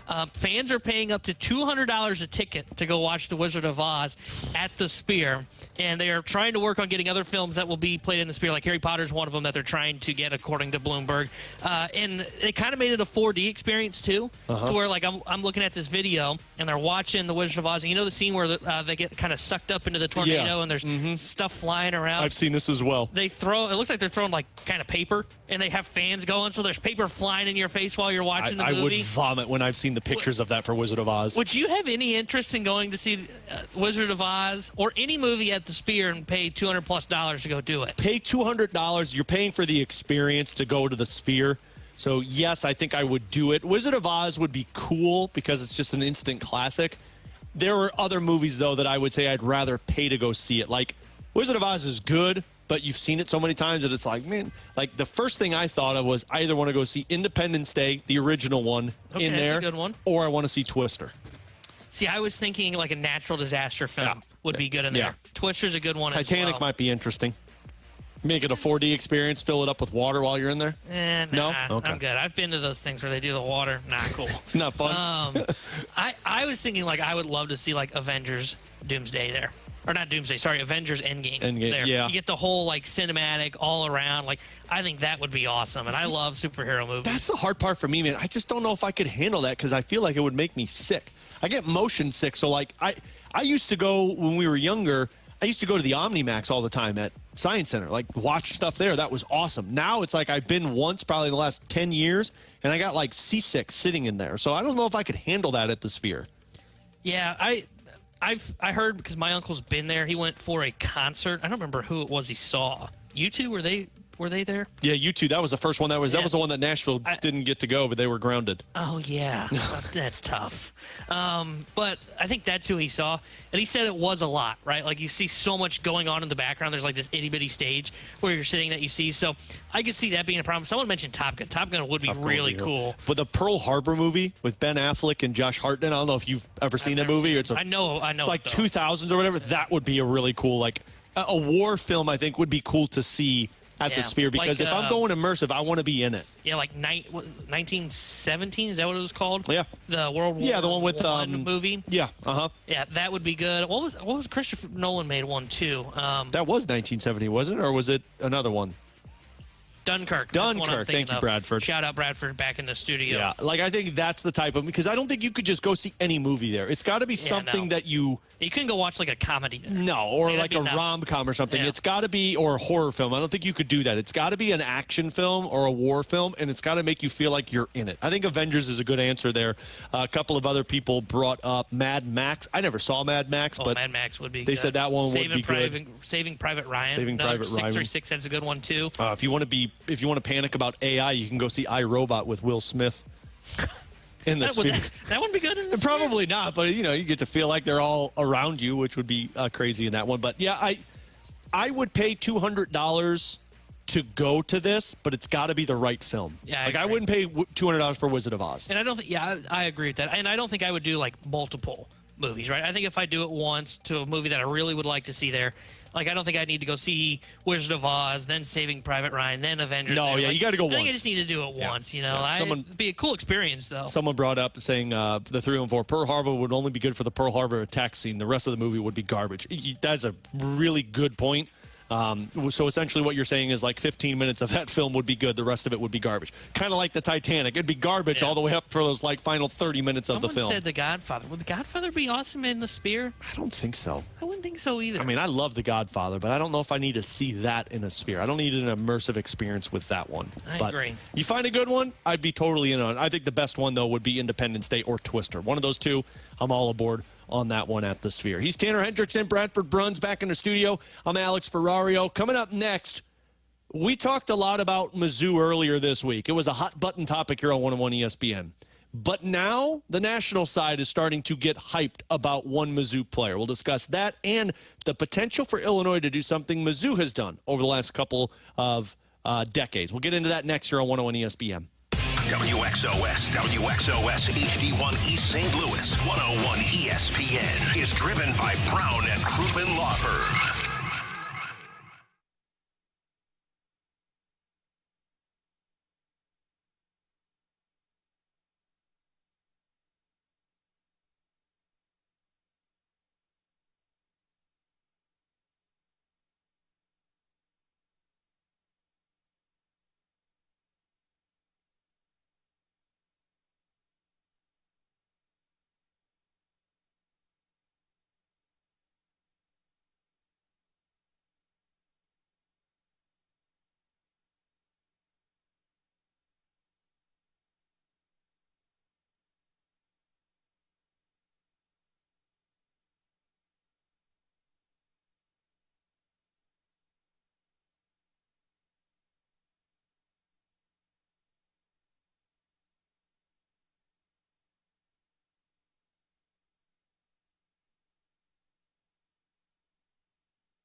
hear from you. Use the Scott Lee Mic Drop feature on the 101 mobile app. Give us your opinion on anything St. Louis sports with a mic drop. Brought to you by the Scott Lee Heating Company. BK and Ferrario are broadcasting live from Blues Prospect Camp at the Centene Community Ice Center. Brought to you by Bud Light, Skimmer's Original Vodka Iced Tea, and E&B Granite. Bernie Federko's only choice for granite countertops, cabinets, and flooring.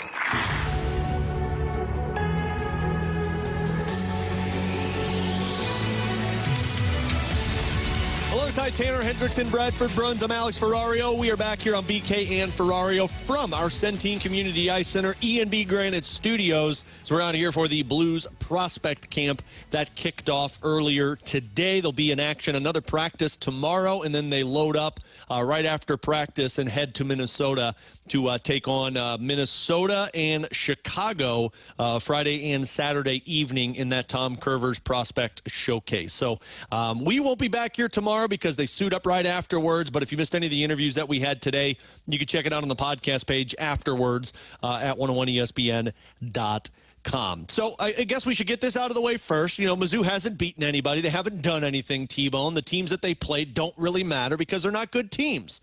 But with that being said, we have mentioned it a couple of times on our show that Beau Pribula looks like one of the best quarterbacks in the SEC, and that speaks to, one, how good Pribula has looked, and two, how bad some of these other quarterbacks have looked in the SEC. But now it's just not us spewing that nonsense, because you and BK sent it into the group chat earlier today. Pro Football Focus College Edition went through their college football teams of the week, and Beau Pribula, according to PFF College Football, has said that he has emerged as a early Heisman candidate. And he's not they're not the only one saying it. I've heard a couple of others bring up Beau Pribula's name. I mean, you're talking about a guy who has thrown, 6 touchdowns already in 2 games. He's thrown for over 600 yards total in 2 games. And if I'm not mistaken, he hasn't thrown an interception yet, which is something that no other SEC quarterback can say early on. So I understand the hype because, frankly, it's been a while since the Tigers have had this type of quarterback.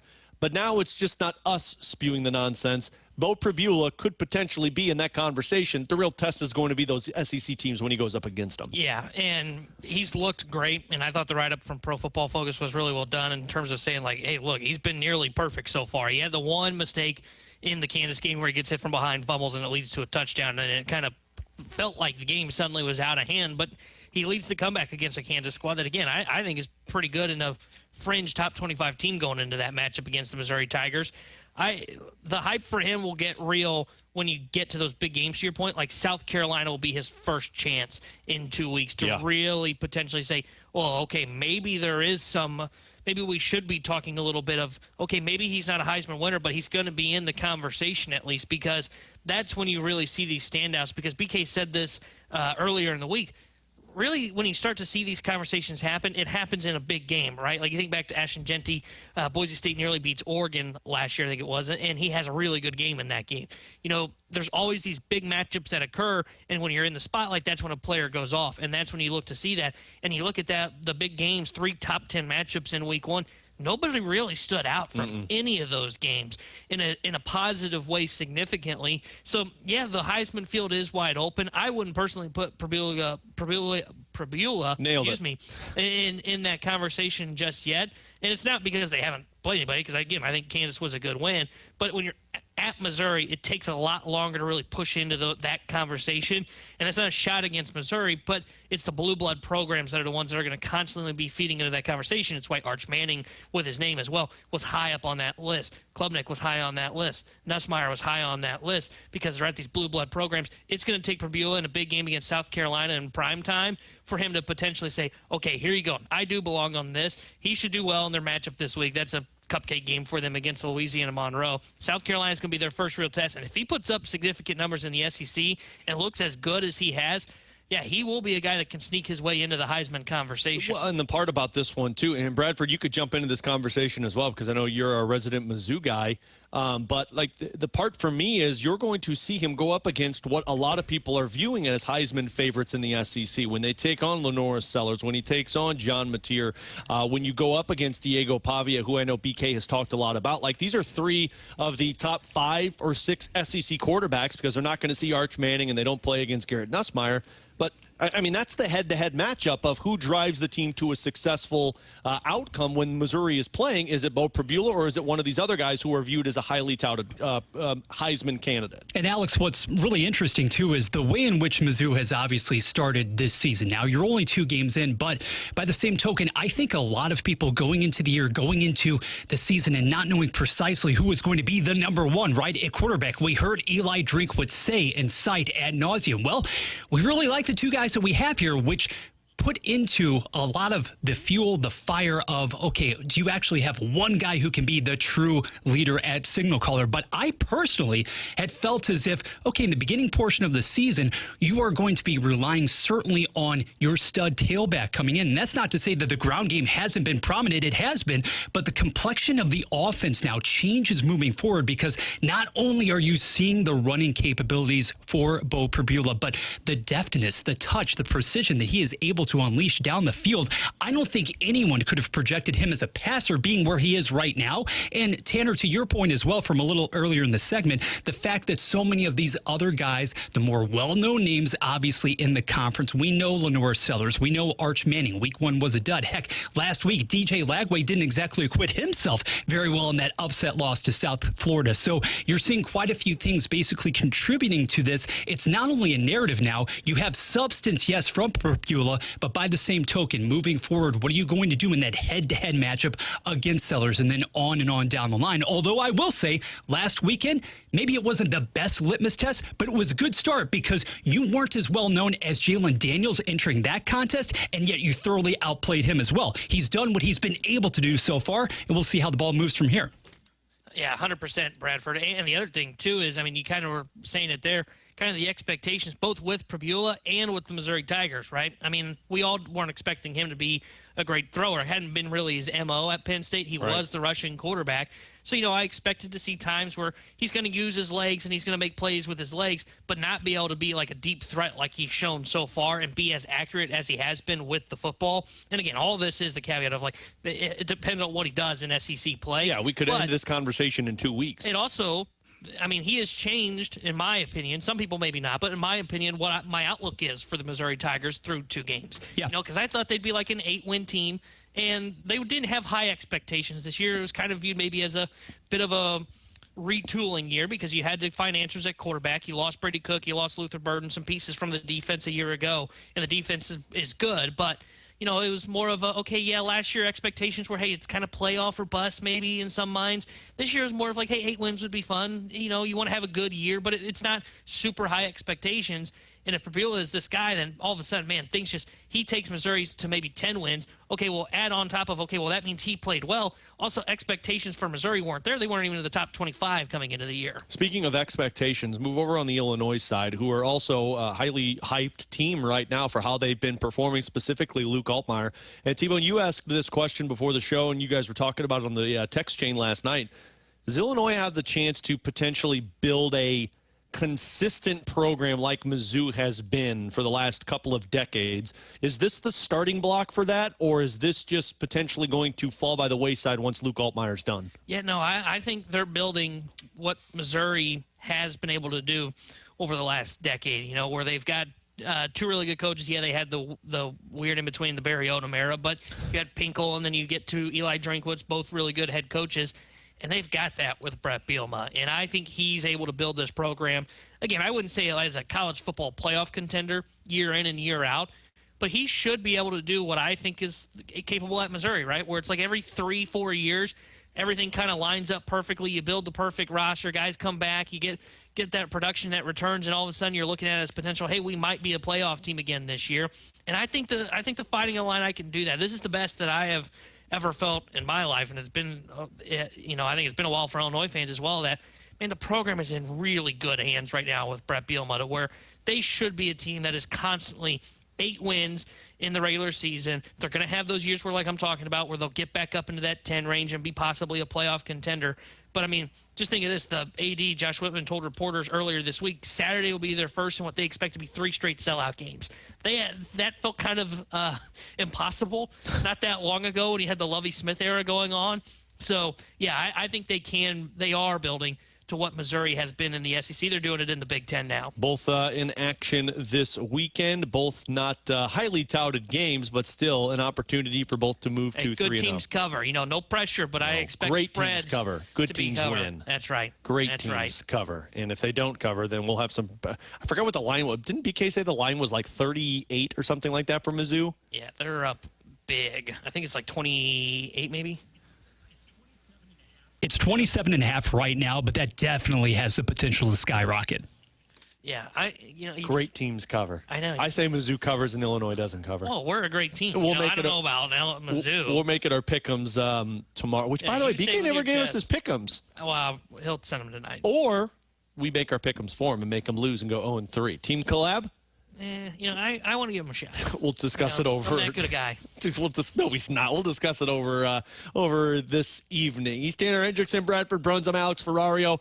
Coming up at 15, we'll get into the NFL with some quick hitters. But coming up next, are the Cardinals at the same place with Jordan Walker that the Seattle Mariners were at with this player? We'll discuss that next year on 101 ESPN. Get social with 101 ESPN. Follow us on Facebook, Instagram, TikTok, X, Threads, Blue Sky, and YouTube at 101 ESPN.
from Blues Prospect Camp at the Centene Community Ice Center, this is BK and Ferrario on 101 ESPN. Brought to you by Bud Light, Skimmer's Original Vodka Iced Tea, and E&B Granite. Bernie Federko's only choice for granite countertops, cabinets, and flooring.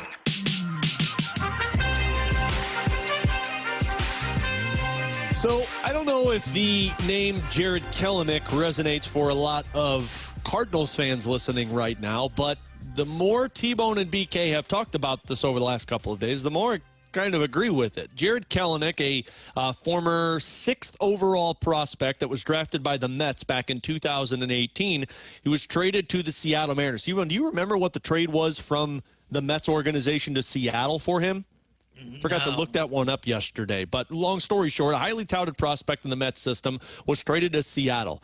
He played 3 seasons with the Seattle Mariners, age 21, 22, 23. High hopes for this guy in their organization, and he underperformed. He had 1 season where he was above league average in terms of OPS, had all of the tools that you'd want, never put them into practice for the Seattle Mariners. And then 2 years ago, they traded Kellenic to the Atlanta Braves with Marco Gonzalez for 2 relief pitchers. And T-Bone, you brought this one up today.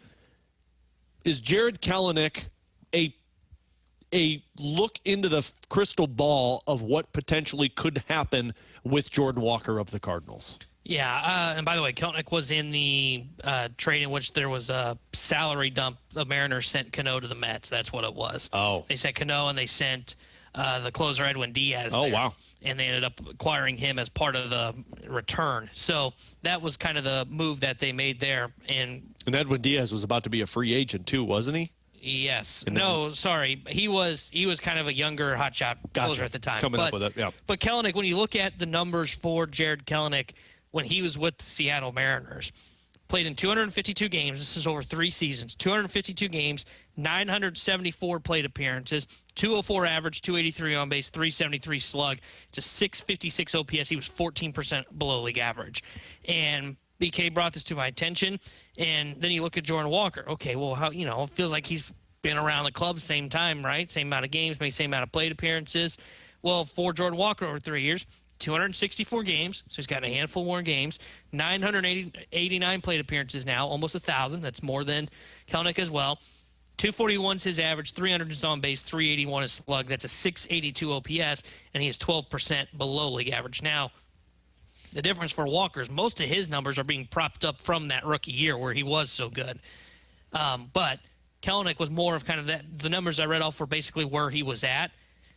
And then the Mariners gave up on him, right? They send him out as part of a deal where they send Marco Gonzalez out as well and use him as part of a salary dump and send him to the Atlanta Braves. Now, it's not like maybe the Cardinals would consider this, but the equivalent would almost be to the extent of trading out someone that was making like $20 million, maybe trading out Sonny Gray and attaching Walker in the deal, to maybe potentially sweeten the pot a little bit. But again, the Mariners acquired nothing in return for Jared Kellenic. They really got a reliever that they've seen that's not been very good for them this year. It was just a pure, hey, it is time for us to cut bait. And you have to wonder if the Cardinals are getting close to that spot with Jordan Walker. I mean, it was last week, 2 weeks ago, you've got Brant Brown that's calling him out for his lack of preparation. He's in the midst of like a 1-for-25 struggle where he's got the walk-off hit. He doesn't look like you're seeing the improvements that you'd want to see from Jordan Walker this year. Remember, I said the goal for me, at least personally, for Jordan Walker coming into the year was stabilizing, right? It wasn't about becoming that superstar that the Cardinals thought. The goal was, hey, can he just get back to league average, right? Can we build off of something there, get back to league average, and then we'll go from there next season? And he just fell off of a cliff production-wise, and he's got nowhere close to even stabilizing. So I can't help but look at this and wonder, man, are we looking at the same thing that Jared Kellenic was for the Seattle Mariners, where it was, hey, let's just move on. We don't think it's going to work here. It's time for him to have a change of scenery. They got nothing in return for him. Yep. They used him as help to kind of cut bait with somebody on a bad contract. And I don't think the Cardinals would attach him in the Sonny Gray trade or an Arenado trade. But are they getting to that point where it is, hey, it's just not going to work. It's just time for us to move on. Which it's probably going to happen. It's going to be a massive failure for the Cardinals if that does happen. I mean, I'm looking at that roster in 2023 when they traded Jared Kellenic. you're the Mariners. Yeah, you trade this because you're saying, look, he's not living up to the potential that we hoped he would.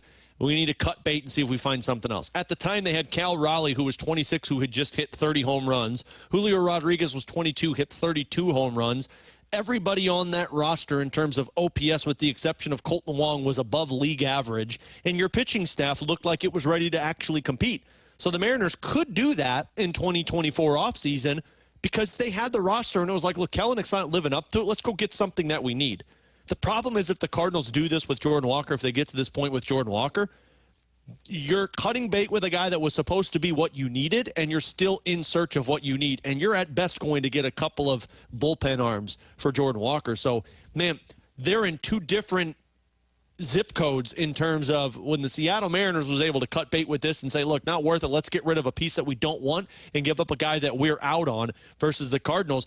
You kind of have to stick with Jordan Walker because, man, if you're out on this, you already have nothing. But to lose the guy that the potential and hope could be the savior of what the Cardinals need, that's a rough spot to be in if you're St. Louis. Yeah, I think if you're cutting bait with him, I mean, I don't even think you have the worry that he's going to become that guy, right? Like, I don't think they got to that just point. Done with it. Remember, they were at a point where they were like, hey, Carlson, pry him from our cold, dead hands to, hey, Dylan Carlson's out of the organization. Yeah. And he's not, to their credit, Dylan Carlson's not hit. You know, he's been up and down between AAA and the majors with the Baltimore Orioles this year, who checks notes is not very good. So I am fascinated to see what they decide to do with Jordan Walker come this offseason, because the question that they're going to have to ask, it's not about what they could get in return. Could we package him in a package to try and get something to improve the team?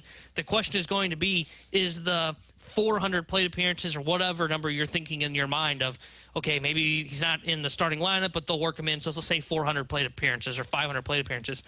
Is it really beneficial for us to give those to him, or should we give those to somebody else? And I don't know who that guy would be that you would look at and say, hey, that's who those plate appearances go to. But that's the conversation that they're going to have with Jordan Walker this offseason of, okay, well, what are we doing with him? Because, I mean, right now it just does not look like you're going to see him kind of figure this out. And, again, of Cardinals past to the guys that have kind of flopped for them, it's not else. Yes, Randy Arozarena has had a good career, but that wasn't hey, the Cardinals gave him almost 1,000 plate appearances and said, well, that guy can't hit, and then boom, he was out of the organization, and then it clicked. No, that was they didn't give him an opportunity. They've given an opportunity to Jordan Walker, and he made it click in that first year, in his rookie year. He was able to be a really good player for him, but he hasn't adjusted to Major League pitching since then, and I find him to be fascinating. I personally would keep him here still. I would have him in the Gorman role that happened this year, which was, hey, you're on the bench. You are not written in pen to be our starting right fielder, left fielder going into the year. That is Burleson. That is Herrera. Maybe Donovan if you want to keep Donovan here while you also create spot for J.J. Weatherholt. But I would keep him and say, work with the hitting coach. We're working with him in the offseason. Let's see what the preparation looks like. And you know what? Let's see if you can win back a job. Nolan Gorman did that. Yeah. And Gorman's been fairly good for the St. Louis Cardinals since he did with an 800-plus OPS. So that's the route that I would go with Jordan Walker this upcoming season. I mean, competition brings out the best in your players, and you hope that if he loses his job, that he looks at it as a competition and you get the best. And if not, well, then I think that's the answer that you absolutely needed to see if you're the Cardinals. One other thing I wanted to mention, because a player who has figured it out is Mason Wynn. And over on ESPN, we didn't get to this yesterday, but they put together a bracket of the most exciting player on every team in the American League and in the National League. And I won't do the teams in the American League, but we'll just go through this National League seeds, and you tell me where you think Mason Wynn ranks on this list. Okay. Ellie De La Cruz, Francisco Lindor, Bryce Terang, Brenton Doyle, Kyle Schwarber, James Wood, Pete Crow Armstrong, Paul Skeens, Ohtani, Acuna Jr., Tatis Jr., Stowers, Soto, Carroll, Jung-Ho Lee, Mason Wynn. Out of those names, those 16 names that I just mentioned, where would you have Mason Wynn in terms of the most exciting player? 14 probably would be where I would probably put him, because I think he's more exciting than Jung-Ho Lee. He doesn't really... I had to look at where Jung-Ho Lee was. He doesn't do much for me. Brenton Doyle, same thing. That's probably the only two that I would have him ahead of. Like all these other guys, like Ohtani, Acuna, Tatis, even Stowers. I think he's like right in line with Kyle Stowers, but Stowers is more exciting because you got power. Yeah, he's put incredible offensive numbers up. Yeah. Mason Wynn is carried by his defense, and look, some people really love that. I think defense matters to an extent. For sure. Not when it comes to my excitement level of what I'm watching, Right. but I would think he'd be 14th on that list is what I would say. Yeah, he's 9th on that list. Yeah, that feels high. Gave him a 9 seed. Now, this is a bracket, so they're trying to, going 2 teams, 1 versus 16 is De La Cruz versus Lindor, Terang versus Doyle. He's absolutely where you said. He is probably the 3rd least exciting player out of everybody in that bracket. And it's not anything to do with his skill set. I mean, his defense is what makes him exciting. But all of these other players not only are exciting defensively, but have excitement offensively. And I think that goes to show you in terms of where the Cardinals are at. They just don't have that brand of exciting player, even on the American League side. I mean, you got a ton of dudes who have pop or swing and miss stuff. I don't know where Mason Wynn would probably be in the same category as the American League. So you're towards the bottom in both leagues in terms of that exciting player on your roster. And that goes to, it's like some of these teams like Doyle, they mentioned for the Rockies, like he's not a superstar, but it goes to the conversation we had a couple weeks ago. Like it's hard to point out where, like, there's only, 3-4 teams that have a worse core than what the St. Louis Cardinals have. And that's just where they are, and that's why they are in a rebuild going into this offseason. He's Tanner Hendrickson, Bradford Bruns. I'm Alex Ferrario. Coming up at 15, we'll hit the rewind and give you a chance to win tickets to the Blues and Brew. But coming up next, we'll get to some NFL quick hitters before Thursday Night Football here on 101 ESPN. 101 ESPN is powered by Kaufman Townsley St. Louis's injury lawyers. Call 314-500-5000.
from you. Text us at 314-399-9646 on the Air Comfort Service Heating, Cooling, and Insulation text line on 101 ESPN. 101 ESPN Sports Center. Cardinals catch their breath after being swept. Good afternoon. I'm Bradford Bruns. Your Sports Center update is presented by Saliga Heating and Cooling. Ollie Marmol's Redbirds are idle today before opening a weekend series in Milwaukee. Last night, Seattle beat St. Louis 4-2. STL now sits 3 games below 500. NFL Week 2 gets started with Commanders-Packers. Coverage courtesy of 101 ESPN begins at 6 p.m. Elsewhere, San Francisco quarterback Brock Purdy could miss multiple contests due to toe as well as left shoulder injuries. This Sports Center update was powered by Saliga Heating and Cooling, a Daikin heating and air conditioning dealer. BK and Ferrario are broadcasting live from Blues Prospect Camp at the Centene Community Ice Center. Brought to you by Bud Light, Skimmer's Original Vodka Iced Tea, and E&B Granite. Bernie Federko's only choice for granite countertops, cabinets, and flooring. Alongside Tanner Hendrickson, Bradford Bruns, I'm Alex Ferrario. At the end of this segment, you'll get your chance to win a pair of tickets to the Blues and Brews event that's taking place next Friday night out at the Anheuser-Busch Brewery. So stay tuned for the end of this segment, and you'll get your chance to win a pair of those tickets. A couple of nuggets to pass along to you. One of those is a time change on Mizzou kickoff. Bradford brought this to the attention. Power Mizzou reporting that it's moved to a noon kickoff this weekend. So I guess college football doesn't really get excited for Louisiana Tech, I think is who they play. Louisiana Monroe. Louisiana Monroe, sorry. Just Louisiana, boys, that's all. Oh, it's just Louisiana. Man. There's 3 of them? There's 3 Louisianas. Well, it just goes to show you, though, that Missouri's not going to beat anybody of substance to be 3-0 on the season. Keep counting. Hey, when you're talking about getting up to 98 degrees at some point, I understand the need for the change, but tough one old visiting LSU. Wait, just Louisiana. 3 to noon? Yeah, I was going to say, noon's still pretty poorly. Speaking of that, man, I closed our pool this past week because it was mistakes made. Oh, my God. I looked at Katie and I said, that was the dumbest decision I could have made. So now I just stare at a pool when it's 100 degrees outside, which will be easy to go along with. Another one that I wanted to pass along, which Hector Gomez, who is an MLB insider on the Dominican Republic, the international side of things, is typically pretty reliable. Tweeted out an hour ago that Albert Pujols could be hired as the Los Angeles Angels' new manager, and that was per Franklin Mirabal, who's a sports editor in the Dominican Republic. And then he also posted with that saying that if Pujols ends up being hired as the Angels manager, he won't be able to manage the Dominican national team in the 26th World Baseball Classic. But he still has that contract with the Angels, correct? To where he's solely with them, so potentially being hired by the Angels. Again, just a report from Hector Gomez, nothing more than that. I've also seen a lot of people sending in this tweet from per the Kaprizov agent about the potential of him being asked for a trade list by the Minnesota Wild. I have not seen Michael Russo or Joe Smith or any of the national entities put that out there. So to me, I don't buy into it. I still don't buy into it. Even if Kaprizov says I'm not re-signing, if you're Minnesota, good luck getting anything back in return for him, because the other team's not going to be able to re-sign him, probably. And 2, you need to be a playoff team this year if you lose Kaprizov. So I don't buy any stock into it, but if we see something more, we will pass it along moving forward. Let's get into some NFL quick hitters, because tonight, which you can hear right here on 101 ESPN, we got the Packers and Commanders. Now, big Thursday night football matchup against 2 teams that were impressive in week number 1, but more so on the Packers side, T-Bone, because our boy BK just believes they're going to go undefeated and win the Super Bowl this year. When you watched the Packers in week 1, were you more impressed by how the offense performed or how the defense performed?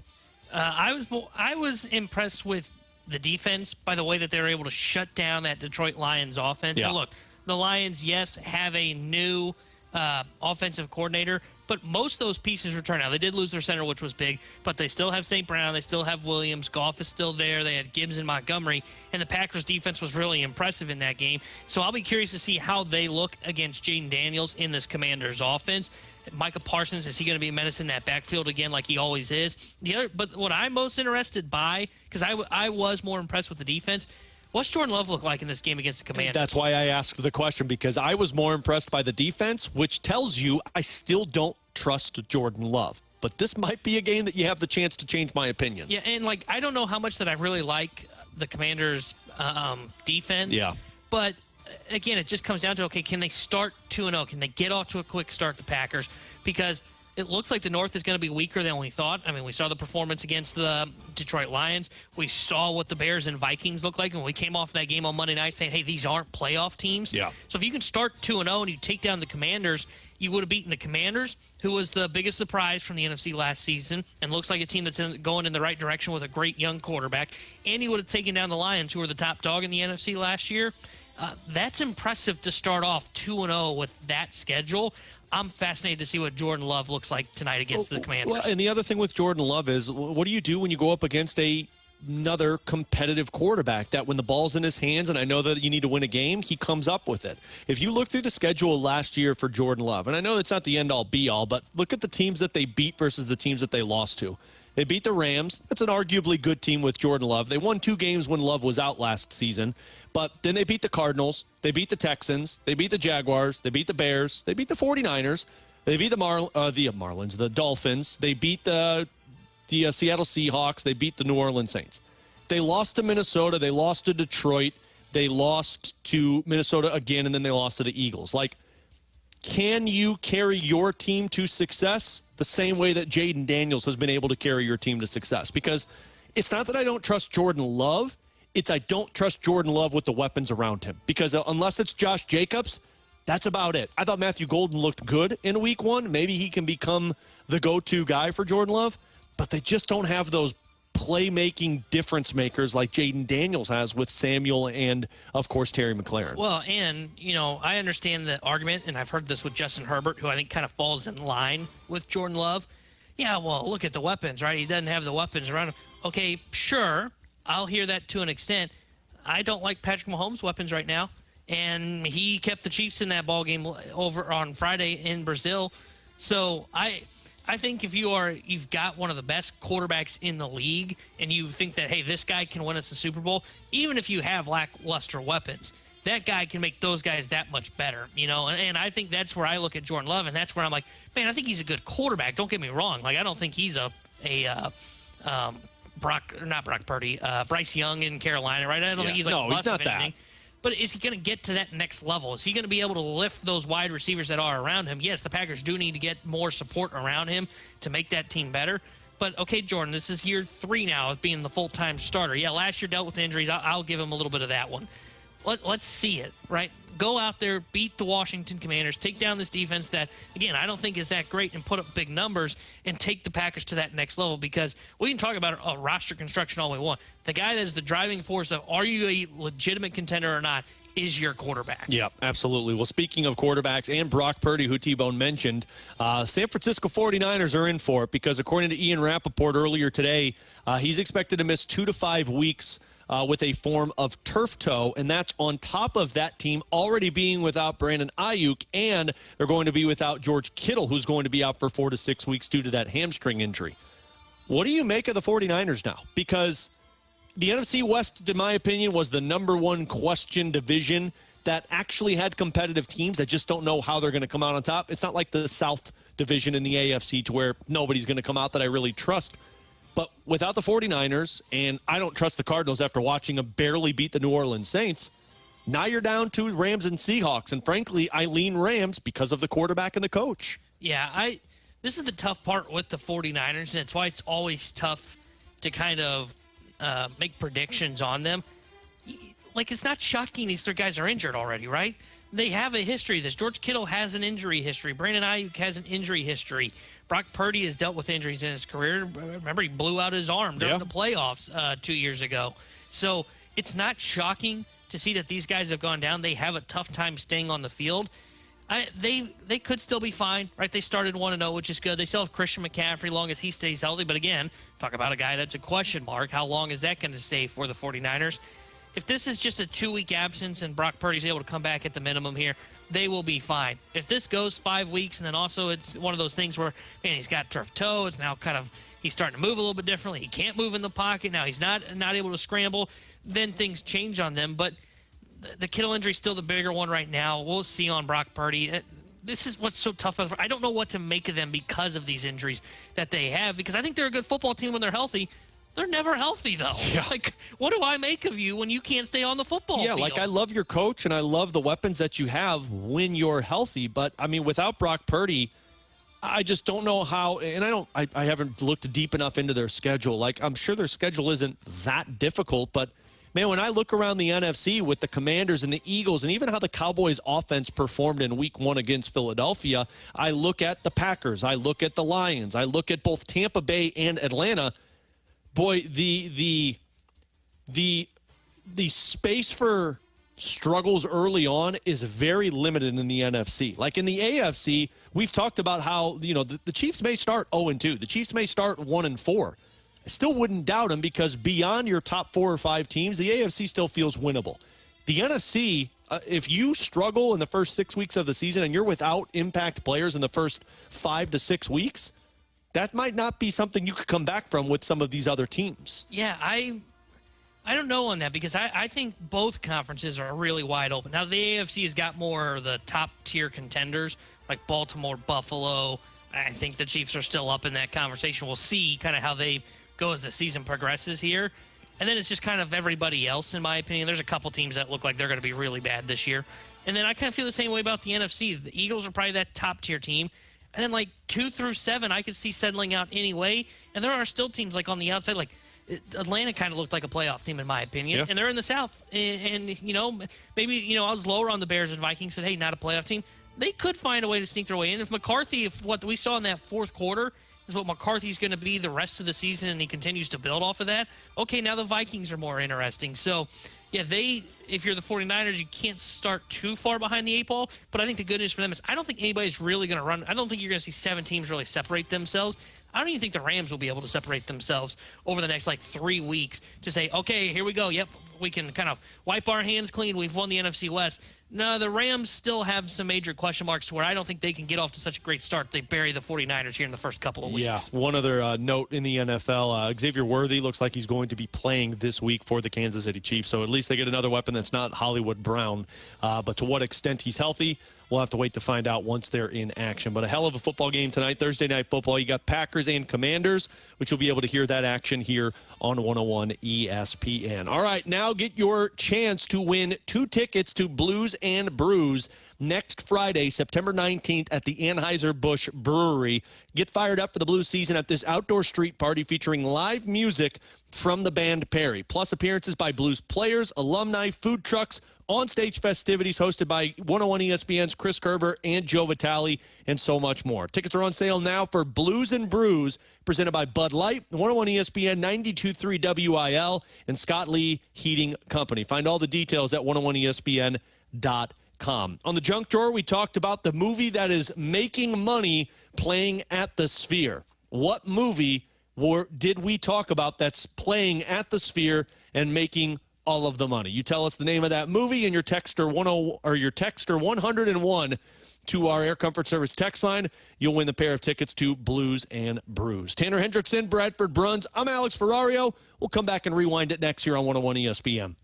This Saturday, it's a college football doubleheader. Game 1, Tennessee and Georgia. Game 2, LSU and Florida. Coverage starts at 2. The NCAA plays on 101 ESPN.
Thursday Night Football is back tonight, and Underdog is the best place to select entries and win money all season long. The best part about it, you can play right now in the state of Missouri. For me tonight, I like the Packers to win. I like higher on Jordan Love passing yards, higher on Micah Parsons sacks, and I'm going to go higher on Terry McLaurin receiving yards as well. You can make your entry over there on the Underdog app leading into Thursday Night Football. BK, of course, he's going with his Packers. That's why you got to use promo code BKO, because it'll probably be the Commanders. But look, it is simple to use over on Underdog. You could even do it right up to kickoff. You get your entries right, you could win up to 5,000 times your cash, and you can play with as little as $1. So go higher or lower on anything that you like, whether it's touchdown, receiving yards, interceptions, all on the Underdog app. Download the app today, and when you sign up, make sure you use the promo code BKO, and you'll score $50 in bonus funds when you play your first $5. Promo code BKO. Millions of fans have already won billions making plays on Underdog.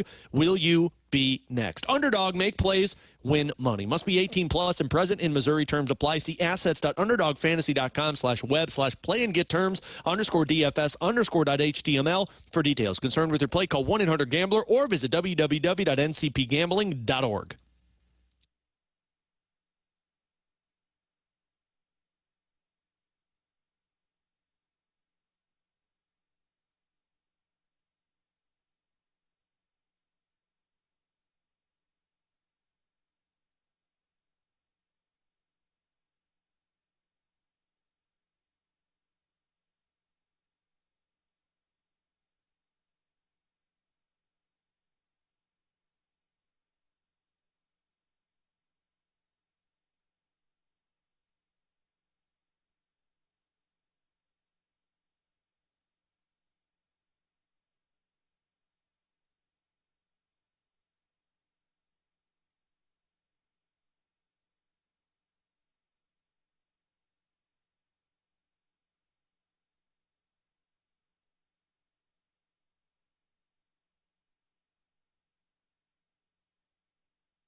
ESPN has your chance to win free tickets to see comedian Joe Coy performing next Friday night, September 19th at the Stifel Theater. Find all the ticket details and your shot to score free tickets to Joe Coy right now at 101ESPN.com or on your 101 mobile app, powered by Dobbs Tire and Auto Centers. Live from Blues Prospect Camp at the Centene Community Ice Center, this is BK and Ferrario on 101 ESPN. Brought to you by Bud Light, Skimmer's Original Vodka Iced Tea, and E&B Granite. Bernie Federko's only choice for granite countertops, cabinets, and flooring. Let's run it back with a daily rewind on BK and Ferrario. Brought to you by Gloria Loom, your home sold guaranteed realty. Selling your home begins at GloriaHasTheBuyers.com.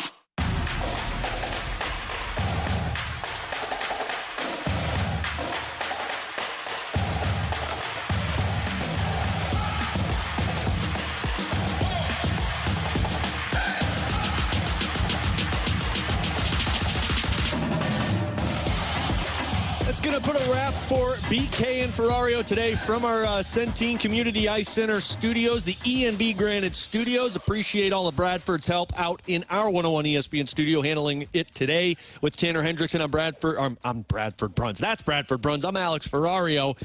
As we had plenty of great interviews. If you missed any of them earlier on, because, of course, we're here for the Blues Prospect camp that's taking place, the prospect tournament this weekend before training camp next weekend. We had Tim Taylor, the assistant GM and director of player development. We had Alex Steen, the GM in waiting for the Blues. We had also Dalibor Dvorsky and Justin Carbonneau. So if you missed any of those interviews, they are up on our podcast page that you can check out after the show today, 101ESPN.com or wherever you get your podcasts from. Just search BK and Ferrario. And, of course, the podcast is brought to you by Schaefer Door Company. Of course, the easy-to-use 101 ESPN app, sponsored by Dobbs Tire and Auto Centers. And you can watch it up on our YouTube channel at 101 ESPN STL. Our YouTube cameras brought to you by Air Alliance Team, which, by the way, we have a new episode out of the Last Minute Blues podcast that we recorded yesterday. Talked it over with the new director of alumni for the Blues, Barrett Jackman. So you can check out that conversation over on our YouTube channel as well. So, T-Bone, let's get into the rewind, and let's kind of piggyback off of some of the conversations we had with the Blues staff earlier today. And I'll tell you the one that really stood out to me was the conversation we had with Tim Taylor talking about the off-season mode for a lot of these rookies. He mentioned Jiricek putting on a lot of strength. He talked about Carbonneau and how he impressed early on. He talked a lot about how it's a process, and you do have to slow play it with these guys. But the excitement is there because this is the most highly touted group of prospects that they have had in a long period of time, and you're getting to see all of that on the ice together. And I don't want to blow it out of the water here and act as if these guys are going to be NHLers right away, but it does really feel like some of these guys have a chance to impress at training camp, and Tim Taylor kind of painted that picture for us. Yeah, guys, specifically Dvorsky and Carbonneau, the guys that we talked to today, are the ones that have probably that best shot. And yeah, look, I find it interesting that he said, hey, look, it's about taking time in that process as well. You know, I asked him about defense. How do you kind of teach defense going from junior hockey that's wide open to the minor leagues? And he said, look, you got to take your time, right? It's the toughest part to kind of learn once you get into pro hockey. And he said, hey, look, they really like the group that they have. I'm fascinated to see what these guys look like in training camp. You know, they should dominate in a prospect tournament, right? You'd like to see your top prospects be your best players in this. Once we get to training camp, that will be when it gets interesting to see if those guys can find a way to work themselves onto this opening night roster. One more on the Cardinals. They lose last night, swept out of Seattle as the offense just does not showcase itself at all. 2 for 22 with runners in scoring position. And T-Bone, I think this is where a lot of the skepticism comes in about the future. They don't have any dudes that seem to be coming up with big moments. Yeah, no. I mean, the offense has been awful. It's been one of the worst, 28th in batting average and dead last in on base and slugging since the All-Star break. And some of that's injuries, but not all of it. Don't let that completely fool you. The offense needs to be better, and it just hasn't been for them, and we'll see what they do in the offseason. They're off tonight, thank heavens, because we can watch the Commanders and Packers Thursday Night Football. You can hear it right here on 101 ESPN. Who are you going with? Oh, I've got the Commanders. I'm with you. I got the Commanders, beat the spread. I think they're going to win this one straight up. I think it's going to be easy for Jaden Daniels. So I can't wait for this one. We already gave you our plays over on Underdog. Use promo code BKO. For Tanner Hendrickson and Bradford Bruns, we'll be back with you tomorrow. Fastlane coming up next here on 101 ESPN. WXOS, WXOS HD1 East St. Louis. 101 ESPN is driven by Auto Centers Nissan, home of the lifetime warranty and 30-day